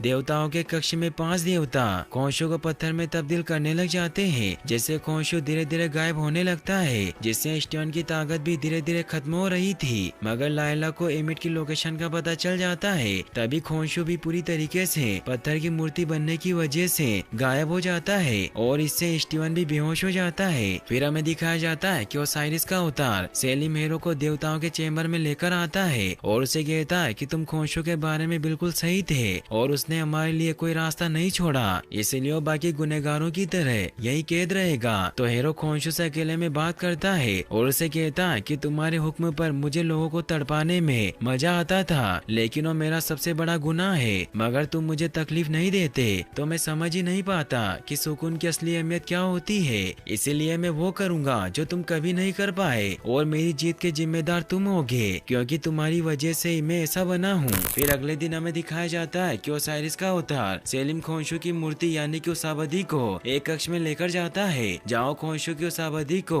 बाकी के देवताओं की उस आबादी के साथ रख देता है। वही हमें स्टीवन को दिखाया जाता है जिसकी पावर जाने की वजह से वो बेहोश हो गया था, जिससे उसके अंदर ना तो खोंशू की कोई पावर बची ना ही कोई सूट बचा था। लायला उसे होश में लाने की कोशिश कर रही होती है, लेकिन तभी आर्थर के लोग वहाँ आ जाते हैं क्योंकि वो उनका पीछा कर रहे थे, इसीलिए उन पर हमला कर देते हैं। लेकिन लायला बहुत ही चालाकी से अपनी कार में छिप जाती है, जहाँ उसे फ्लेयर स्टिक दिखाई देती है, इसीलिए स्टिक की मदद से आर्थर के लोगों पर हमला कर देती है, जिससे उनकी गाड़ी में रखी हुई बुलेट ब्लास्ट हो जाती है और आर्थर के लोग मारे जाते हैं। स्टीवन ये देखकर हैरान होता है कि लायला ने उन्हें मार दिया। फिर वो दोनों आर्थर को रोकने के लिए एमिट के ठिकाने की तरफ बढ़ने लग जाते हैं। वो उस जगह काफी करीब पहुंच जाते हैं, लेकिन आगे का रास्ता काफी सकरा था, इसीलिए वो पैदल ही आगे बढ़ते हैं और कुछ ही घंटों में एमिट के ठिकाने पर पहुंच जाते हैं। लेकिन वो देखते हैं कि वहाँ कोई नहीं है, क्योंकि आर्थर और उसके साथी अंदर जा चुके थे। इसीलिए लायला स्टीवन को कहती है कि हमें अंदर जाने का कोई और तरीका ढूंढना होगा, और वो वहाँ कैंप से अपनी जरूरतों का सामान लेने लग जाते हैं। स्टीवन को रिफ्लेक्शन में मार्क दिखाई देता है जो उसे कहता है कि तुम मुझे जिस्म दे दो, क्योंकि हमारे पास सूट नहीं है, जिससे ना तो हमारे जख्म बनेंगे ना ही शक्ति मिलेगी। लेकिन स्टीवन उसकी बात नहीं सुनता, तो मार्क उसे कहता है कि मैं ऐसी मुश्किलों का सामना कर चुका हूँ और तुम अकेले नहीं हो। तो स्टीवन उसे कहता है कि मैं जानता हूँ कि मैं अकेला नहीं हूँ, लायला मेरे साथ है। तो मार्क समझ जाता है कि वो लायला से प्यार करने लगा है, इसीलिए उसे कहता है कि अगर तुमने लायला को छूने की कोशिश की तो मैं तुम्हें नहीं छोड़ूंगा। लेकिन स्टीवन उसकी बातों पर ध्यान नहीं देता और वहाँ से चला जाता है। लायला और स्टीवन नीचे मकबरे में जाने की तैयारी करने लगते हैं, जहाँ लायला स्टीवन को बेड से बांधते वक्त उसे किस करने लगती है। तो स्टीवन उसे बताता है कि मार्क तुम्हें बचाना चाहता है, इसीलिए वो तुमसे दूर जा रहा था, क्योंकि उसे लगता है कि खोंशू तुम्हें अवतार बना लेगा, और मार्क ऐसा नहीं चाहता। तो लायला उसे कहती है कि उसे मेरी फिक्र करने की कोई जरूरत नहीं है, और वैसे भी मुझे रखवाली नहीं चाहिए, मुझे सिर्फ ईमानदारी चाहिए, और वो खूबी सिर्फ तुम में है। तो स्टीवन इससे खुश हुआ लायला को किस कर लेता है, क्योंकि अब वो दोनों एक दूसरे को पसंद करने लगे थे। मगर मार्क इस बात से खुश नहीं था, इसलिए जब लायला मकबरे के अंदर जाती है तो मार्क स्टीवन पर हावी होकर उसे पंच मारता है, जिससे स्टीवन सीधा ही अंदर गिर जाता है। लायला वहाँ अपने डेड अब्दुल्ला अल फुली की याद में वहाँ उनके फर्स्ट अल्फाबेट लिखती है, और वो स्टीवन को बताती है कि मेरे डेड एक फेमस जिद्दी आर्कियोलॉजिस्ट थे, और अगर आज वो जिंदा होते तो इस जगह को देखकर बहुत खुश होते। फिर वो दोनों आगे बढ़ने लगते हैं, जहाँ उन्हें एक भूल भुलैया दिखाई देती है, जहाँ आगे जाने के 6 रास्ते थे, जो कि असल में आयोफोरस की पहेली थी। लायला को वहाँ कुछ गोलियां दिखाई देती है, लेकिन उसे समझ नहीं आता कितनी गोलियां किस पर चलाई होगी। स्टीवन समझ जाता है कि ये पूरी जगह होरस की आंख का निशान है, इसीलिए वो वहाँ पत्थर पर होरस की आंख बनाता है और लायला को बताता है कि एमिट का आखिरी अवतार इजिप्ट का राजा फेरो था, जिससे वो खुश होते हैं। स्टीवन लायला को बताता है कि होरस की आंख मन की आंख थी, जो 6 इंद्रियों को दर्शाती है, और इसमें जो लंबी लाइन होती है वो जीबान को दर्शाती है, जिससे लायला समझ जाती है कि एमिट की आवाज उसका अवतार था। इसीलिए वो सीधी लाइन वाले रास्ते की तरफ बढ़ने लग जाते हैं, जहाँ उन्हें हेका पुजारियों के चित्र दिखाई देते हैं। हेका पुजारी दरअसल प्राचीन मिस्र के जादूगर होते थे, जिन्हें उनके फेरो यानी कि राजा की रक्षा के लिए उनके साथ दफनाया जाता था। लायला स्टीवन को बताती है कि यहाँ कई सारी मम्मी रखी हुई है, इसलिए ये वो सभी लोग होंगे जिन्होंने इस मकबरे में घुसने की कोशिश की होगी, लेकिन हेका पुजारियों ने इन्हें मार डाला। तभी स्टीवन को वहाँ ताजा खून और मांस दिखाई देता है। यह देखकर लायला उसे कहती है कि हमें यहाँ से आगे बढ़ना होगा, लेकिन वहाँ आगे हड्डियाँ और खून के निशान थे, जिससे स्टीवन काफी डर जाता है, और वो लायला को कहता है कि हमें किसी दूसरे रास्ते से चलना चाहिए, और उसे वहाँ ऊपर एक रास्ता दिखाई देता है। तो लायला स्टीवन को वो रास्ता चेक करने के लिए ऊपर चढ़ा देती है, जहाँ स्टीवन देखता है कि वहाँ लाश पर लगाने वाले मसाले और मुर्दों को ताजा रखने की सारी चीजें रखी हुई है, और स्टीवन को वहाँ आगे जाने का रास्ता नजर आ जाता है, जिससे वो बहुत खुश होता है। तभी उसे गोलियों की आवाज सुनाई देती है, जिससे उन्हें समझ नहीं आता कि आर्थर के लोग किस पर फायरिंग कर रहे हैं। तभी वहाँ वहाँ कोई आने लगता है, इसीलिए स्टीवन लायला को छिपने को कहता है। तभी वहाँ पर एक हेका पुजारी उस पुलिस इंस्पेक्टर की बॉडी लेकर आता है जो एपिसोड 2 में स्टीवन को आर्थर के पास लेकर गया था, जिसका नाम बिली था। वो हेका पुजारी बिली को मार देता है क्योंकि उसने फेरो यानी कि राजा के मकबरे में आने का जुर्म किया था और वो बिली के सारे अंगों को निकालकर बोतलों में भरने लग जाता है ताकि वो उसका मम्मीफिकेशन कर सके। स्टीवन और लायला ये देखकर काफी डर जाते हैं। लायला भी वहाँ उसी पत्थर के पीछे छिपी होती है। तभी हेका पुजारी को स्टीवन की आवाज सुनाई देती है, इसीलिए ऊपर आने लग जाता है। ये देखकर लायला स्टीवन को बचाने के लिए उस हेका पुजारी का ध्यान भटकाती है और वहाँ से भागने लग जाती है, जिससे मार्क उस हेका पुजारी पर टेबल फेंक देता है, जिससे उसे लगता है कि उसने उसे मार दिया और वो मकबरे की तरफ जाने वाले रास्ते से आगे बढ़ने लग जाता है। वही लायला भी दूसरे रास्ते से भाग रही होती है, जिससे वह खाई में गिरने से बाल बाल बच जाती है और उस खाई के साइड में बने पत्थरों की मदद से आगे बढ़ने लगती है। मगर वो हेका पुजारी मरा नहीं था, इसीलिए वो लायला को पकड़ लेता है और उसे मारने लगता है, लेकिन लायला उसका हाथ तोड़ देती है और उस फ्लेयर स्टिक को उसकी आंख में घुसाकर खाई में फेंक देती है, जिससे वो खुद भी बहुत मुश्किल से नीचे गिरने से बचती है। लायला काफी घबरा जाती है। तभी आर्थर हेरो भी वहाँ आ जाता है। वह स्टीवन फेरो के मकबरे में पहुँचता है, जो कि बहुत शानदार मकबरा था, जिससे स्टीवन को पता चल जाता है कि वो मकबरा अलेक्जेंडर द ग्रेट का है, जो बरसों से खोया हुआ था और उसे आज तक कोई नहीं ढूंढ पाया। वहीं आर्थर लायला को उसके डेड के बारे में बताता है कि तुम्हारे डेड अब्दुल्ला एल फुली तुम्हें प्यार से छोटू सी स्क्रब बुलाते थे और उन्हें इस बात से बेहद खुशी होगी कि उसकी बेटी इस बात की गवाह है कि इजिप्शियन देवता हमारे बीच रहते हैं, क्योंकि किसी को इस बात पर विश्वास नहीं था। फिर उसे बताता है कि तुम्हारे पापा को आतंकियों ने मारा था, लेकिन कोई नहीं जानता कि वो कौन थे, मगर मार्क सब कुछ जानता है क्योंकि वो उस दिन वहाँ मौजूद था। इससे लायला काफी दुखी हो जाती है और वो आगे बढ़ने लगती है। वही मार्क स्टीवन को कहता है कि हमें अलेक्जेंडर का ताबूत खोलना होगा क्योंकि इसमें ही एमिट की उसाबती होगी। तो स्टीवन वो ताबूत खोलता है जिसमें अलेक्जेंडर द ग्रेट की मम्मी पड़ी हुई थी, लेकिन उसमें वो उसाबती नहीं होती जिसमें एमिट कैद थी। तो स्टीवन मार्क को बताता है कि अगर किसी चीज को हमेशा के लिए छिपाना है तो उसे ऐसी जगह पर छिपाया जाएगा जहाँ आम चोरों की नजर न जाए। तो मार्क उससे पूछता है कि वो जगह कौन सी है। तो मार्क को याद आता है कि अलेक्जेंडर एमिट की आवाज थे, इसलिए वो अलेक्जेंडर की मम्मी के मुंह में हाथ डालता है, जिससे उसे एमिट की उसाबती मिल जाती है, जिससे वो बहुत खुश होता है और उसे लायला को दिखाता है। मगर लायला बहुत गुस्सा होती है, इसीलिए वो स्टीवन को कहती है कि क्या मार्क मेरी बात सुन सकता है। तो स्टीवन मार्क को अपना जिस्म दे देता है। तो लायला उससे पूछती है कि मेरे पापा के साथ क्या हुआ था, लेकिन मार्क उसे कुछ नहीं बताना चाहता था, इसीलिए उसे लेकर वहाँ से निकलने लगता है, लेकिन लायला जाने से मना कर देती है। तो मार्क उसे कहता है कि मैं तुम्हें सब कुछ बताऊंगा, लेकिन पहले हमें यहाँ से निकलना होगा। लेकिन लायला जाने से मना कर देती है और उसे कहती है कि क्या तुमने ही मेरे डेड को मारा था।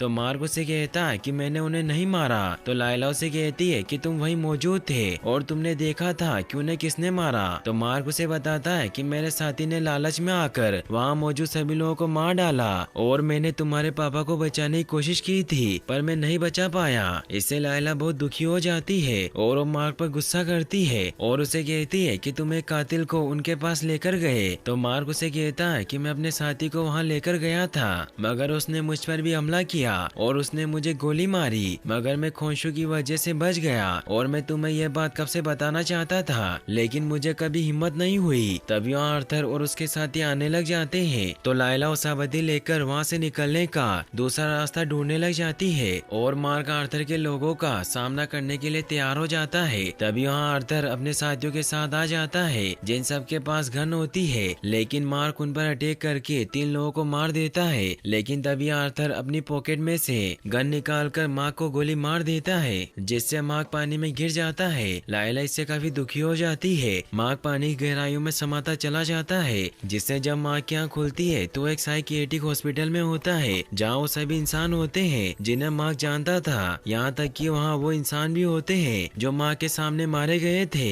मार्क शीशे में देखकर स्टीवन का आवाज लगाने लगता है, लेकिन तभी वो नीचे गिर जाता है क्योंकि वो पट्टे से बंधा हुआ था और उसके हाथ से मून नाइट की डोल गिर जाती है, जिससे ऐसा लगता है कि जैसे अभी तक जो कुछ भी हो रहा था वो सब माँ के दिमाग की कल्पना थी। माँ को हीरो के पास लेकर जाया जाता है, जो कि एक मेन थेरेपिस्ट था, जो माँ को विश्वास दिलाने की कोशिश करता है कि जो कुछ भी अभी तक हुआ है वो सिर्फ उसके दिमाग का भ्रम था और स्टीवन नाम की उसके अंदर कोई शख्सियत मौजूद नहीं है और वो स्टीवन की जो शख्सियत महसूस कर रहा था वो टॉम बस्टर मूवी का हीरो स्टीवन ग्रांट है। लेकिन तभी माँ को याद आता है कि हीरो ने उसे गोली मारी थी, जिससे उसे पता चल जाता है कि ये सब आर्थर का इल्यूजन है और ये सारी चीजें असली नहीं है। इसीलिए वहाँ से भागने लगता है तो आर्थर के आदमी उसे रोकने की कोशिश करते हैं, लेकिन मार्क उन पर हमला करके भागने लगता है। वो उन दोनों से बचने के लिए वॉशरूम में छिप जाता है, जहाँ माँ को एक ताबूत दिखाई देता है जिसमें से स्टीवन की आवाज आ रही थी। इसलिए जब मार्क उसे खोलता है तो उसमें से स्टीवन बाहर आता है और वो दोनों एक दूसरे को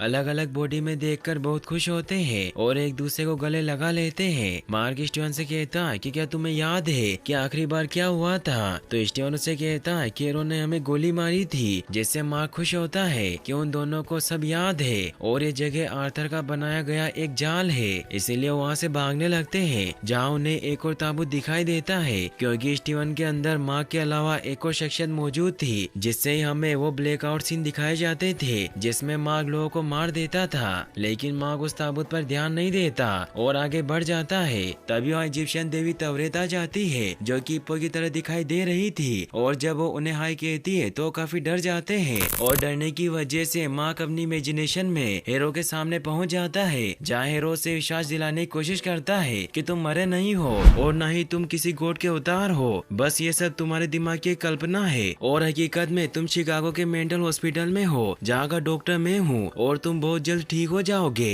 जिससे मार्क भी कंफ्यूज हो जाता है तो हीरो से बताता है कि तुम्हारी बुरी आदतों की वजह से तुमने अपनी शख्सियत को 2 भागों में बांट दिया था, इसीलिए देवी तवरेत ही तुम्हारे और स्टीवन के बीच के फासले को सुलझा सकती है और तुम्हें समझा सकती है कि आखिर तुम्हारे साथ क्या हो रहा है। लेकिन मार्क को कुछ समझ नहीं आ रहा था, इसलिए वहाँ से निकलने लगता है, मगर तभी हीरो के लोग उसे इंजेक्शन लगाकर बेहोश कर देते हैं, जिससे मार्क वापस वहीं पहुँच जाता है जहाँ उसके सामने इजिप्शियन देवी तवरेत आ गई थी। वो उन दोनों से कहती है कि तुम दोनों मर चुके हो और तुम अभी इजिप्शियन मृत्यु लोक डुआर्ट में हो और तुम्हें रूह के मैदान की तरफ लेकर जाया जा रहा है। मगर मार्क को विश्वास नहीं होता और उससे अब हीरो की बातों से लगने लग गया था कि ये सब उसके दिमाग का वहम है। लेकिन स्टीवन समझ जाता है कि वो हिप्पो देवी तवरेत है, जो औरतों और बच्चों की देवी है, जो हमें यहाँ मुक्ति का रास्ता दिखाने आई है। तो मार्क तवरेत से पूछता है कि क्या मृत्यु लोक है जहाँ मरने के बाद जाते हैं? तो तवरेत उन्हें बताती है कि इंसानी दिमाग के लिए डुआर्ट की असलियत जानना नामुमकिन है, इसीलिए तुम्हें जगह उस रूप में नजर आएगी जिससे तुम वाकिफ हो। लेकिन स्टीवन को समझ नहीं आता कि हमारे दिमाग में ये दुनिया मेंटल हॉस्पिटल की तरह क्यों है। मगर मार्क को हीरो की बातों से विश्वास हो गया था कि वो पागल है, इसीलिए स्टीवन को कहता है कि हम पागल हो गए हैं और हम जो कुछ भी देख रहे हैं, जैसे कि ये देवी और मेंटल हॉस्पिटल, ये सब हमारे दिमाग का वहम है। और वो स्टीवन को डॉक्टर हीरो के पास ले जाने के लिए गेट खोलता है, लेकिन वो देखता है कि वो एक चलती हुई नाव के ऊपर है जो उन्हें रूह की दुनिया में ले जा रही थी, जिससे माँ को विश्वास हो जाता है कि वो पागल नहीं है और तवरेत सच में मौजूद है और वो अभी मृत्यु लोक में है। इससे वो बहुत खुश होते हैं और वो पूछता है कि हम कहाँ जा रहे हैं। तो स्टीवन उसे बताता है कि हम आरू की तरफ सुकून के मैदान के पास जा रहे हैं। तवरेत बताती है कि अगर तुम्हारे दिल में कोई बोझ नहीं होगा तो तुम हमेशा स्वर्ग में सुकून के मैदान में रहोगे। फिर तवरेत उन दोनों के सीने में हाथ डालकर उनके दिल बाहर निकाल लेती है और वो इंसाफ के तराजू में दिल को और सच के पंख को तोलने जाती है। स्टीवन मार्क को बताता है कि प्राचीन इजिप्शियन मानते थे कि इंसान के दिल में उनके जीवन का पूरा कच्चा चिट्टा होता है और अगर सफर खत्म होने तक दिल पंख जितना हल्का हुआ तो रूह को सुकून के मैदान यानी कि स्वर्ग में जाने दिया जाएगा। और तवरेत उन्हें बताती है कि अगर तुम्हारा दिल भारी होगा तो तुम्हें इस जहाज से नीचे फेंक दिया जाएगा, जिससे मौत के बाशिंदे तुम्हें दुआट यानी कि इस रेगिस्तान में घसीट लेंगे, जहाँ तुम हमेशा पत्थर की मूर्ति बनकर फंसे रहोगे और यही इस जहाज का नियम है। लेकिन मैं चाहती हूँ कि तुम दोनों स्वर्ग में जाओ। तभी वो देखती है कि न्याय का तराजू बहुत तेजी से मूवमेंट कर रहा है और उन दोनों को बताती है कि तुम्हारे दिल में कुछ कमी है और अगर तुम्हारे दिल पंख जितने हल्के नहीं हुए तो तुम्हारी रूह दुआट में जम जाएगी। तो स्टीवन तवरेत से पूछता है कि क्या आपके पास इसका कोई हल है। तो तवरेत उन्हें बताती है कि इस नाव में तुम्हारी जीवन की सारी यादें बसी है और मुझे लगता है कि तुम दोनों एक दूसरे से कुछ बातें छिपा रहे हो, इसीलिए तुम्हें अंदर जाकर उस सच का पता लगाना चाहिए और तुम्हें ये सब सुकून के मैदान आने से पहले करना होगा, वरना तुम दुआट में हमेशा के लिए जम जाओगे। तो मार्क और स्टीवन उसकी बात मानकर अंदर जाते हैं, जहाँ मार्क स्टीवन से कहता है कि हमें उस हिप्पो को मारकर इस जहाज पर कब्जा कर लेना चाहिए, जिससे हम यहाँ से निकल सकते हैं। तो स्टीवन उसे कहता है कि हम ऐसा नहीं कर सकते, वो एक देवी है, इसीलिए हमें उन राज का पता लगाना जाना चाहिए जो हम एक दूसरे से छिपा रहे हैं। तभी स्टीवन देखता है कि वहाँ हर एक अलग कमरे में उनकी अलग अलग यादें बसी हुई है। तभी स्टीवन को किसी बच्चे की आवाज सुनाई देती है, इसीलिए जब वो उस रूम में जाता है तो उसे लाशों का एक कैंटीन दिखाई देता है जहाँ मार्क देखता है कि यहाँ वो सभी लोग मौजूद है जिन्हें उसने मारा था। स्टीवन मार्क से पूछता है कि तुमने इन सभी लोगों को क्यों मारा, तो मार्क बताता है कि ये सभी मुजरिम थे जो लोगों को मारते थे, इसीलिए खोशू के कहने पर मैंने इन्हें सजा दी। लेकिन मैं भी अपनी जिंदगी से परेशान हो चुका था, इसीलिए मैं हमेशा सोचता था कि इन सभी में से कोई मुझे मार दे, मगर खोशू की हीलिंग पावर की वजह से ऐसा कभी नहीं हो सका।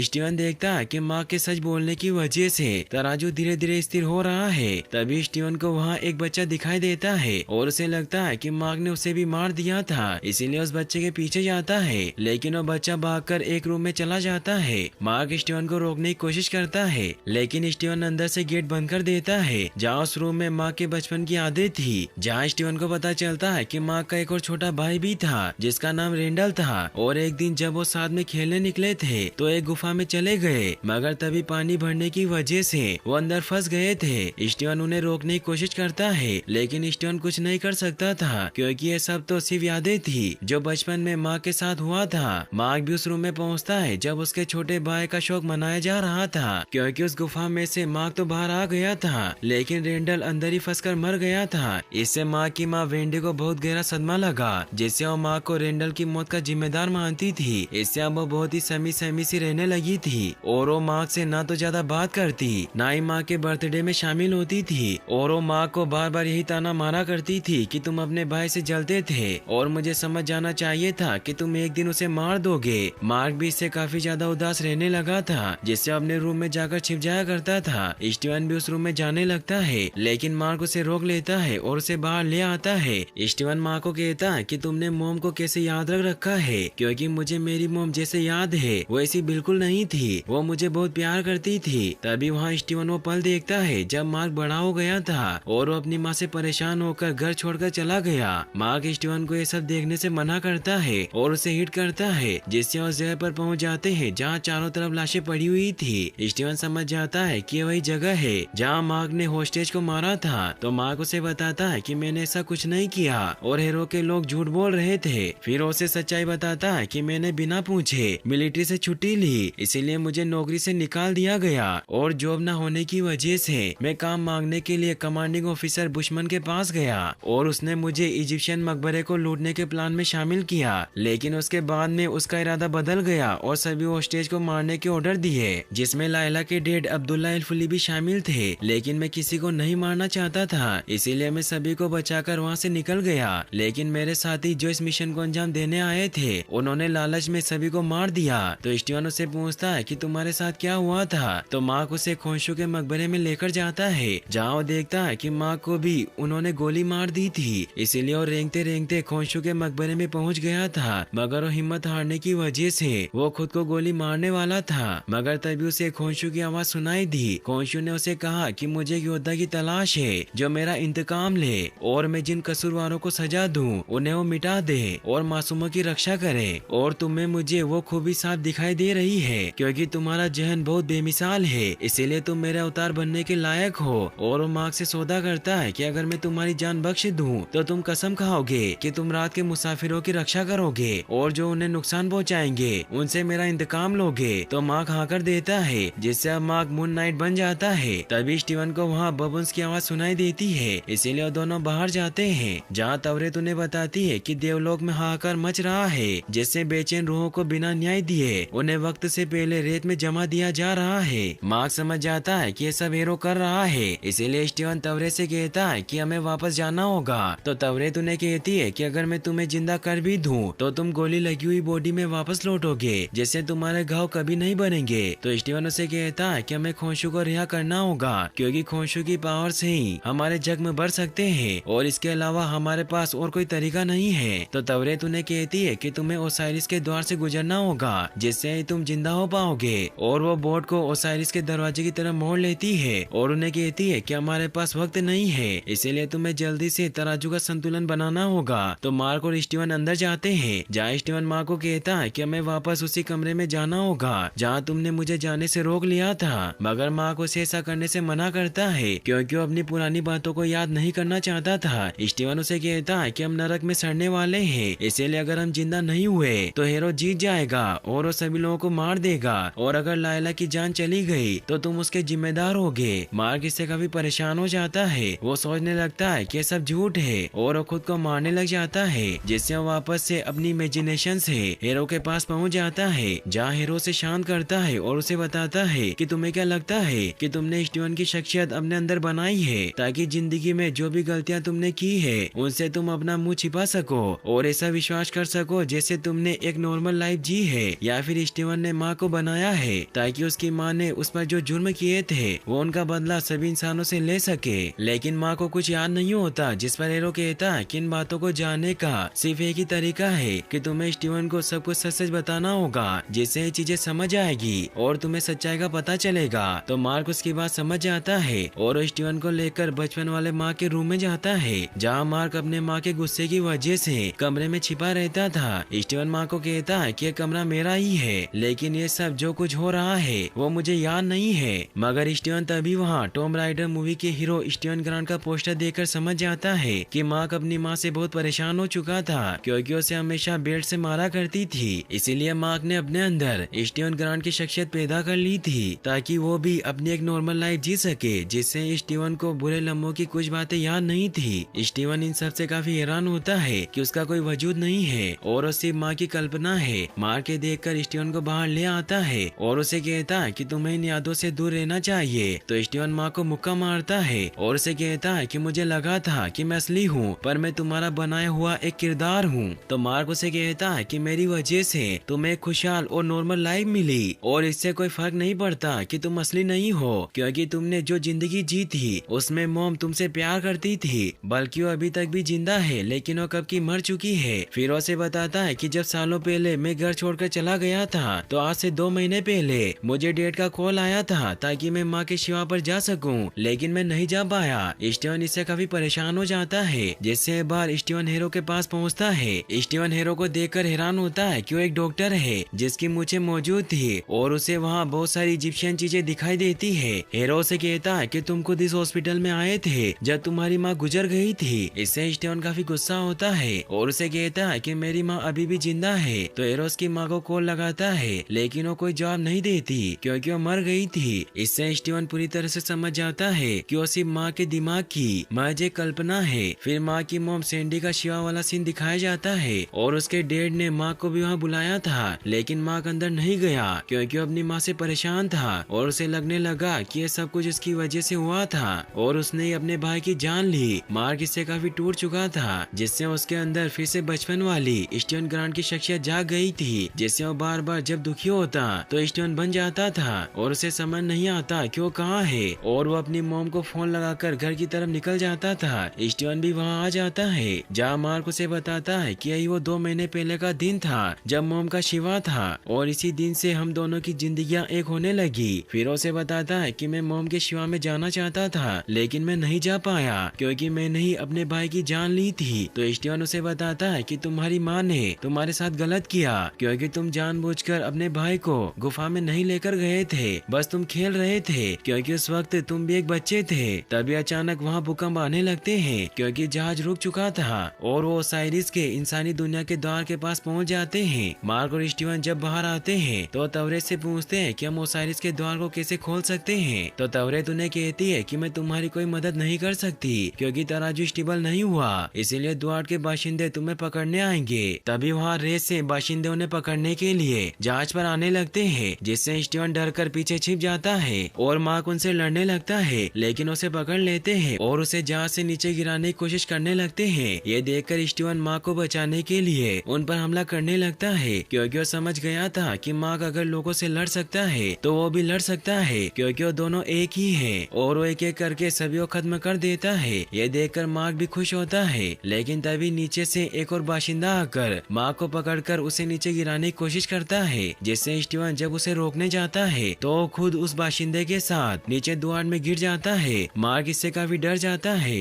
और वो स्टीवन को आवाज लगाता है क्योंकि वो अब उसे नहीं खोना चाहता था। स्टीवन भी वापस जहाज पर जाने की कोशिश करता है, लेकिन वो पत्थर की तरह जम जाता है। मार्क तवरेत को बोट रोकने को कहता है, लेकिन वो कुछ नहीं कर सकती थी। तभी वो देखती है कि अब तराजू स्टेबल हो गया है, जिससे मार्क सुकून के मैदान में पहुंच जाता है। फिर अब हमें असली दुनिया में दिखाया जाता है कि हीरो के लोग मार्क की बॉडी को पानी से बाहर निकाल लेते हैं। हीरो मार्क से एमिट की उसाबदी हासिल कर लेता है और वो मार्क से माफी मांगता है कि मैं तुम्हें मारना नहीं चाहता था, मगर तुमने मुझे मारने पर मजबूर किया, और वो स्क्रैप को मार्क की बॉडी पर रख देता है। लायला भी वहीं छिपी हुई होती है और वो आर्थर के एक आदमी को मार देती है, मगर हीरो इस बात पर ध्यान नहीं देता क्योंकि सभी इस बात के लिए खुश थे कि उन्हें एमिट मिल गई। फिर हीरो एमिट की पावर से अपने स्टाफ को एक्टिवेट करके उसे एमिट की छड़ी में तब्दील कर देता है और गिजा के पिरामिड की तरफ निकल जाते हैं। लायला माँ के मरने की वजह से काफी दुखी हुई उसे हक कर लेती है और डिसाइड करती है कि वो हीरो को खत्म कर देगी और वो स्क्रब लेकर आर्थर के आदमियों में शामिल हो जाती है। वो गिजा के पिरामिड की तरफ आगे बढ़ने लगते हैं, लेकिन रास्ते में पुलिस उन्हें रोक लेती है क्योंकि उन सभी के पास गन्स थी। एक पुलिस ऑफिसर आर्थर से पासपोर्ट मांगता है, लेकिन आर्थर उन्हें पासपोर्ट नहीं देता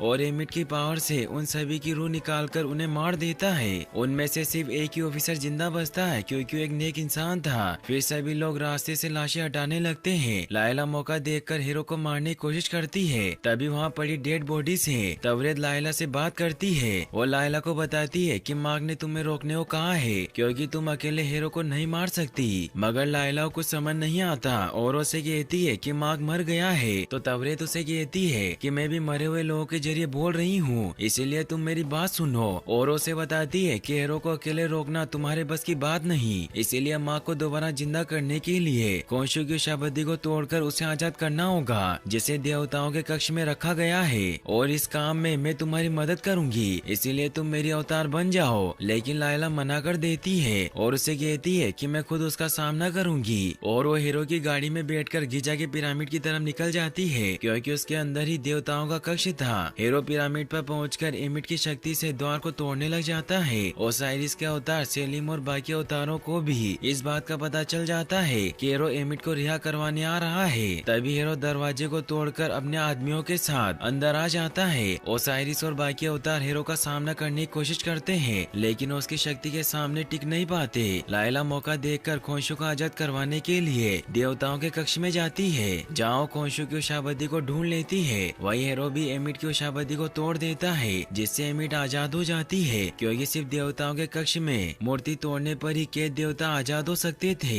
एमिट बिल्कुल एक मगरमच्छ की तरह दिखाई दे रही थी। वो हीरो को कहती है कि तुमने मुझे आजाद किया, मगर तुम भी बुरे हो क्योंकि तुम्हारा तराजू डगमगा रहा है। तो हीरो से कहता है कि मुझे लगा था कि अगर मैं रोज कांच पर चलकर दर्द सहूंगा तो शायद पाप मिट जाएंगे, लेकिन मैं गलत था, इसीलिए तराजू मुझे जो सजा देगा वो मुझे कबूल होगी। तो एमिट उसे बताती है कि तराजू के डगमगाने की वजह तुम्हारा आने वाला कल है, मगर मैं तुम्हें नहीं मारूंगी क्योंकि आने वाले कल में तुम मेरी खिदमत करोगे, इसीलिए मैं तुम्हारी मौत टाल रही हूँ। फिर वो उसे बताती है कि मैंने एक बार एक ऐसे खादिम पर भरोसा किया था जो तराजू के मुताबिक बड़ा नेक था, पर उसने मुझे 2000 साल तक कैद करवा दिया। जिस पर हीरो ने कहता है कि मैं आपके लिए कुछ ऐसे वक्त ढूंढ कर लाया हूँ जिनके तराजू बिल्कुल भी नहीं डगमगाते और वो आपकी हर एक बात मानेंगे। जिस पर एमिट कहती है कि मुझे रिहा तो तुमने करवाया, इसीलिए मुझे तुम जैसा अवतार चाहिए, इसीलिए तुम मेरी बात मानो और अपने सभी पुराने जख्म बुलाकर मेरी खिदमत करो। तो हीरो भी उसकी बात मान लेता है, जिससे एमिट उसे अपना अवतार बना लेती है। वही लायला भी खोंशू की मूर्ति को तोड़ देती है, जिससे खोंशू आजाद हो जाता है। वो लायला को कहता है कि मैं माँ को इस दुनिया में महसूस नहीं कर पा रहा हूँ, इसका मतलब ये है कि वो शहीद हो गया होगा, और वो लायला को उसका अगला अवतार बनने को कहता है। लेकिन लायला उस पर गुस्सा होती है और उसे कहती है कि तुम्हारी वजह से माँ की जान चली गई और तुमने उसकी पूरी जिंदगी बर्बाद कर दी, इसीलिए मैं ऐसा कुछ नहीं करूँगी क्योंकि मुझे तुम पर भरोसा नहीं है, जैसे माँ को नहीं था, इसीलिए मैं तुम्हारा साथ तो जरूर दूंगी लेकिन तुम्हारी गुलामी नहीं करूँगी। तो खोंशू भी मान जाता है और वो लायला को कहता है कि हमें एमिट को फिर से कैद करना होगा और ये सिर्फ अवतार ही कर सकता है, लेकिन लायला उसकी बात नहीं सुनती। वही एमिट अपने अवतार हीरो और बाकी सभी लोगों को लेकर कायरो के पापी लोगों को मारने के लिए निकलने लगती है ताकि वो इस दुनिया को स्वर्ग बनाने की शुरुआत कर सके, मगर तभी खोंशू उन्हें रोकने आ जाता है। खोंशू एमिट को कहता है कि मैं तुम्हें कामयाब नहीं होने दूंगा। खोंशू को आजाद देख हीरो समझ जाता है कि कोई देवताओं के कक्ष में घुस आया है, इसीलिए अपने आदमियों से उस शख्स को ढूंढने को कहता है। वही हमें माँ को दिखाया जाता है जो सुकून के मैदान में पहुँच गया था।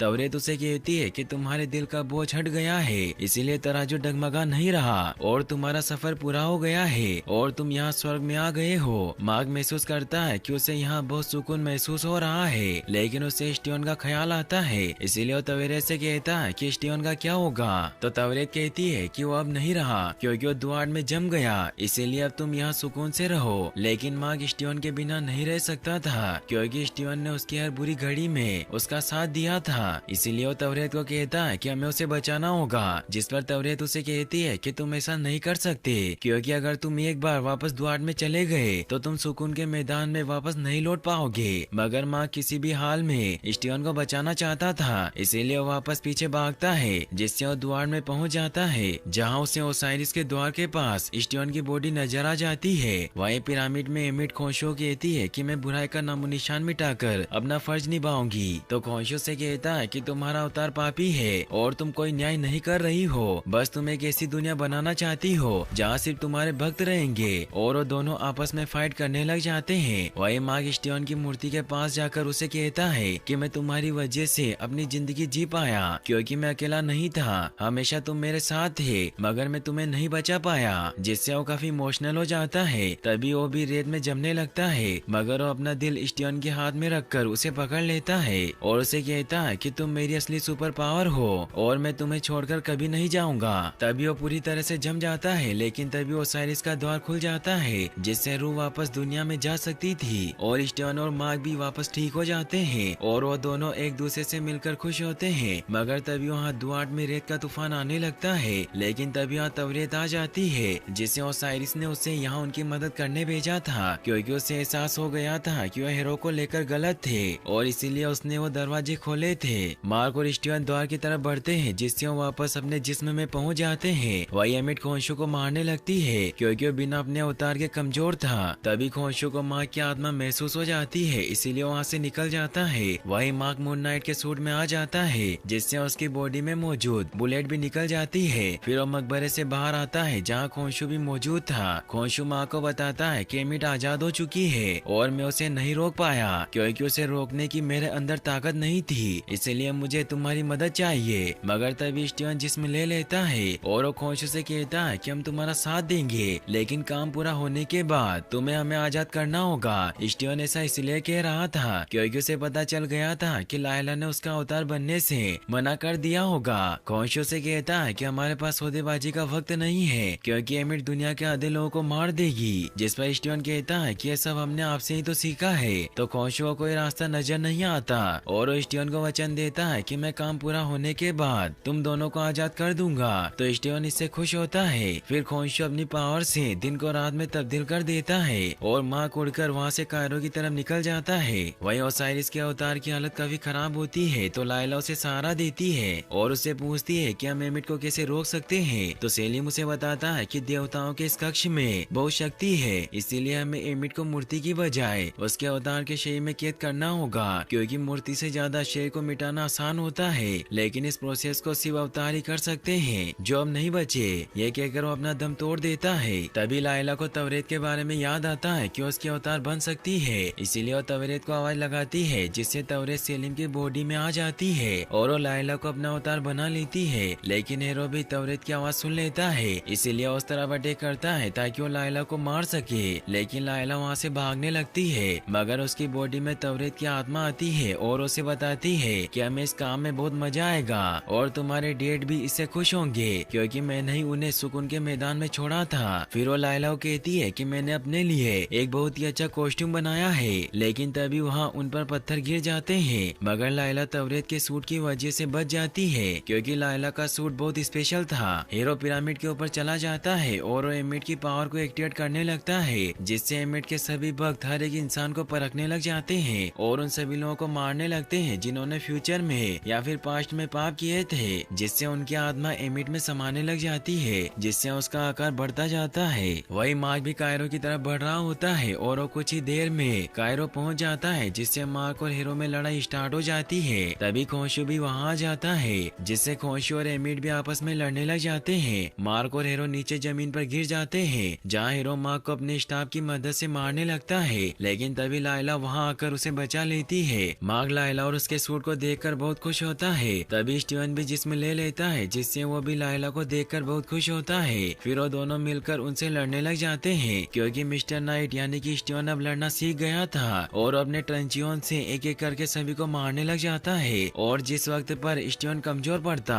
उस वक्त मार्क जिसमें ले लेता है और लोगों को मारने लगता है, क्योंकि वो दोनों अब एक हो गए थे और वो एक दूसरे को बिना रिफ्लेक्शन के भी सुन पा रहे थे। लेकिन अभी भी हीरो मार्क और लाइला पर भारी पड़ रहा होता है। वही एमिट और खोंशू लड़ रहे होते हैं, लेकिन खोंशू एमिट को नीचे गिरा देता है। तो एमिट उसे कहती है कि हम दोनों बुराई मिटाना चाहते हैं, बस हमारे तरीके अलग है, इसीलिए हमें लड़ने की बजाय एक हो जाना चाहिए। तो खोंशू से कहता है कि हमें बहुत फर्क है, क्योंकि मैं सिर्फ गुनाह करने वालों को सजा देता हूँ। जिस पर एमिट कहती है कि मैं गुनहगारों को गुनाह करने नहीं देती और वो खोंशू को इन बातों में फंसाकर उसे नीचे गिरा देती है। वहीं लाइला और मार्क मिलकर हीरो को पकड़ लेते हैं और उसे स्टाफ से अटैक करने नहीं देते, मगर हीरो अपनी जान बचाने के लिए वैन में बैठे मासूम लोगों पर अपनी पावर से अटैक करता है, जिससे लाइला उन्हें बचाने जाती है और एक लड़की को बचा लेती है। वो लड़की लाइला से कहती है कि तुम इजिप्शियन सुपर हीरो हो, जिससे वो खुश होती है। फिर लाइला कार में फंसे सभी लोगों को बाहर निकालती है, मगर तभी हीरो के लोग लाइला पर हमला करने लगते हैं। वही हीरो भी अपनी पावर से मार्क पर अटैक करने लगता है। साथ ही उसे कहता है कि अगर तुमने एमिट की मर्जी चलने दी होती तो तुम्हारे भाई रेंडल की जान बच जाती, क्योंकि तुम कब के मर गए होते और तुम्हारा परिवार हमेशा खुश रहता। और वो मार्क पर जोरदार अटैक करता है और लाइला को कार पर फंसा देता है, जिससे मार्क इंजर्ड हो जाता है। वही एमिट भी खोंशू को इंजर्ड कर देती है और हीरो अपने स्टाफ से पूरी तरीके से मार्क को खत्म करने लगता है, जिससे एक पल तो ऐसा लगता है जैसे एमिट की जीत हुई। लेकिन तभी मार्क में मौजूद तीसरी शख्सियत जाग जाती है, जो हीरो के सभी लोगों को मार देती है, लेकिन वो हीरो को जिंदा छोड़ती है, मगर उसकी हालत काफी खराब थी। मार्क और स्टीवन को कुछ समझ नहीं आता कि ये सब किसने किया। लाइला मार्क से कहती है कि तुमने क्या किया, तो मार्क उसे कहता है कि मुझे कुछ याद नहीं है। तभी वो देखते हैं कि खोंशू काफी इंजर्ड हो चुका है और एमिट उसे पकड़कर ले जा रही है। तो लाइला मार्क को कहती है कि तुम हीरो को लेकर देवताओं के कक्ष में आओ, क्योंकि मैं एमिट को रोकने का तरीका जानती हूँ। फिर वो पिरामिड के अंदर देवताओं के कक्ष में पहुँचते हैं, जहाँ लाइला मार्क को कहती है कि इस कमरे की शक्ति एमिट को हीरो से जोड़ देगी, जिससे एमिट हीरो के शरीर में चली जाएगी। फिर वो दोनों हाथ पकड़कर मंत्र बोलने लग जाते हैं। वही एमिट खोंशू को मार रही होती है। वो खोंशू कहती है कि हम इस दुनिया को हमारा स्वर्ग बना सकते थे, जिस पर खोंशू कहता है कि अब देर हो चुकी है और तुम्हारा अंत आ गया। तभी वो धीरे धीरे वहाँ से गायब होने लगती है और उसके अवतार हीरो की बॉडी में समा जाती है। खोंशू मार्क को हीरो को खत्म करने को कहता है, ताकि हीरो के साथ साथ एमिट भी खत्म हो जाए। तो मार्क भी उसकी बात मानकर उसे मारने लगता है, लेकिन लाइला उसे ऐसा करने से मना करती। उसे कहती है कि तुम्हारे पास रास्ता चुनने की आजादी है। तो खोंशू ने कहते हैं कि तुम्हें इसे मारना ही होगा, क्योंकि हम एमिट के फिर से आजाद होने की गुंजाइश नहीं छोड़ सकते। लेकिन मार्क ऐसा नहीं करता और उसे कहता है कि अगर तुम चाहते हो कि मर जाए तो तुम खुद ही से मार दो। फिर वो खोंशू को उसे मुक्त करने को कहता है, तो खोंशू भी उसकी बात मान लेता है और वो मार्क से अपनी सारी शख्सियत छीन लेता है, जिससे स्टीवन वापस अपनी ख्याली दुनिया में हीरो के पास पहुंच जाता है। जहाँ स्टीवन हीरो से पूछता है कि क्या खोंशू और एमिट सच में होते हैं, तो हीरो से कहता है कि ऐसा कुछ नहीं होता, ये सब तुम्हारे दिमाग का वहम है। मगर स्टीवन और मार्क देखते हैं कि हीरो के पैरों में खून लगा हुआ है, जिससे मार्क उसे कहता है कि तुम जितने समझदार लगते हो तुम उतने समझदार नहीं हो। और वो समझ जाता है कि ये सब उसके दिमाग का वहम है, इसीलिए वो हीरो को गुड बाय कहता है। और जब उसकी आँख खुलती है तो अपने घर के बेड पर होता है। मार्क स्टीवन से बात करता है और उसे कहता है कि मुझे यकीन नहीं हो रहा कि तुम ऐसी जगह पर रहते थे। फिर वो आगे बढ़ता है, लेकिन पट्टे की वजह से वो नीचे गिर जाता है। फिर हमें एक मेंटल हॉस्पिटल को दिखाया जाता है, जहाँ हीरो को रखा हुआ था। तभी माँ की तीसरी शख्सियत जेक हीरो को हॉस्पिटल से बाहर ले आता है, जहाँ के आदमियों को उसने पहले मार दिया था। और वो हीरो को बाहर लाकर अपनी रोल्स रॉयस कार में फेंक देता है, जहाँ खोंशू भी मौजूद होता है। हीरो खोंशू कहता है कि तुम मेरा कुछ नहीं बिगाड़ सकते, क्योंकि मुझे मारने के लिए तुम्हारे पास अवतार का होना जरूरी है। तो खोंशू से बताता है कि माँ का मानना था कि अगर वो मेरा साथ छोड़ देगा तो मैं उसकी वाइफ लाइला को अपना अवतार बना लूंगा, लेकिन मुझे किसी और की जरूरत नहीं है, क्योंकि मेरे पास पहले से ही एक तीसरा अवतार है जो माँ की तीसरी शख्सियत है। मगर माँ को लगता है कि वो बीमार है, इसीलिए वो किसी भी जगह पर पहुँच जाता है और उसे कुछ याद नहीं होता। फिर वो हीरो को माँ की तीसरी शख्सियत जैक लोकली से मिलवाता है, जो हीरो को जान से मार देता है। फिर वो हॉस्पिटल से निकल जाते हैं और इसी सस्पेंस के साथ ये सीजन यहीं पर एंड हो जाता है। और गाइस, हमने इस वीडियो का लाइक टारगेट 10 के रखा है और हमें उम्मीद है कि आप ये टारगेट जरूर पूरा करेंगे। और आपने अभी तक इस चैनल को सब्सक्राइब नहीं किया तो जल्दी से चैनल को सब्सक्राइब कर लीजिए ताकि हम आपके लिए ऐसी और वीडियोस लाते रहे। Thanks for watching.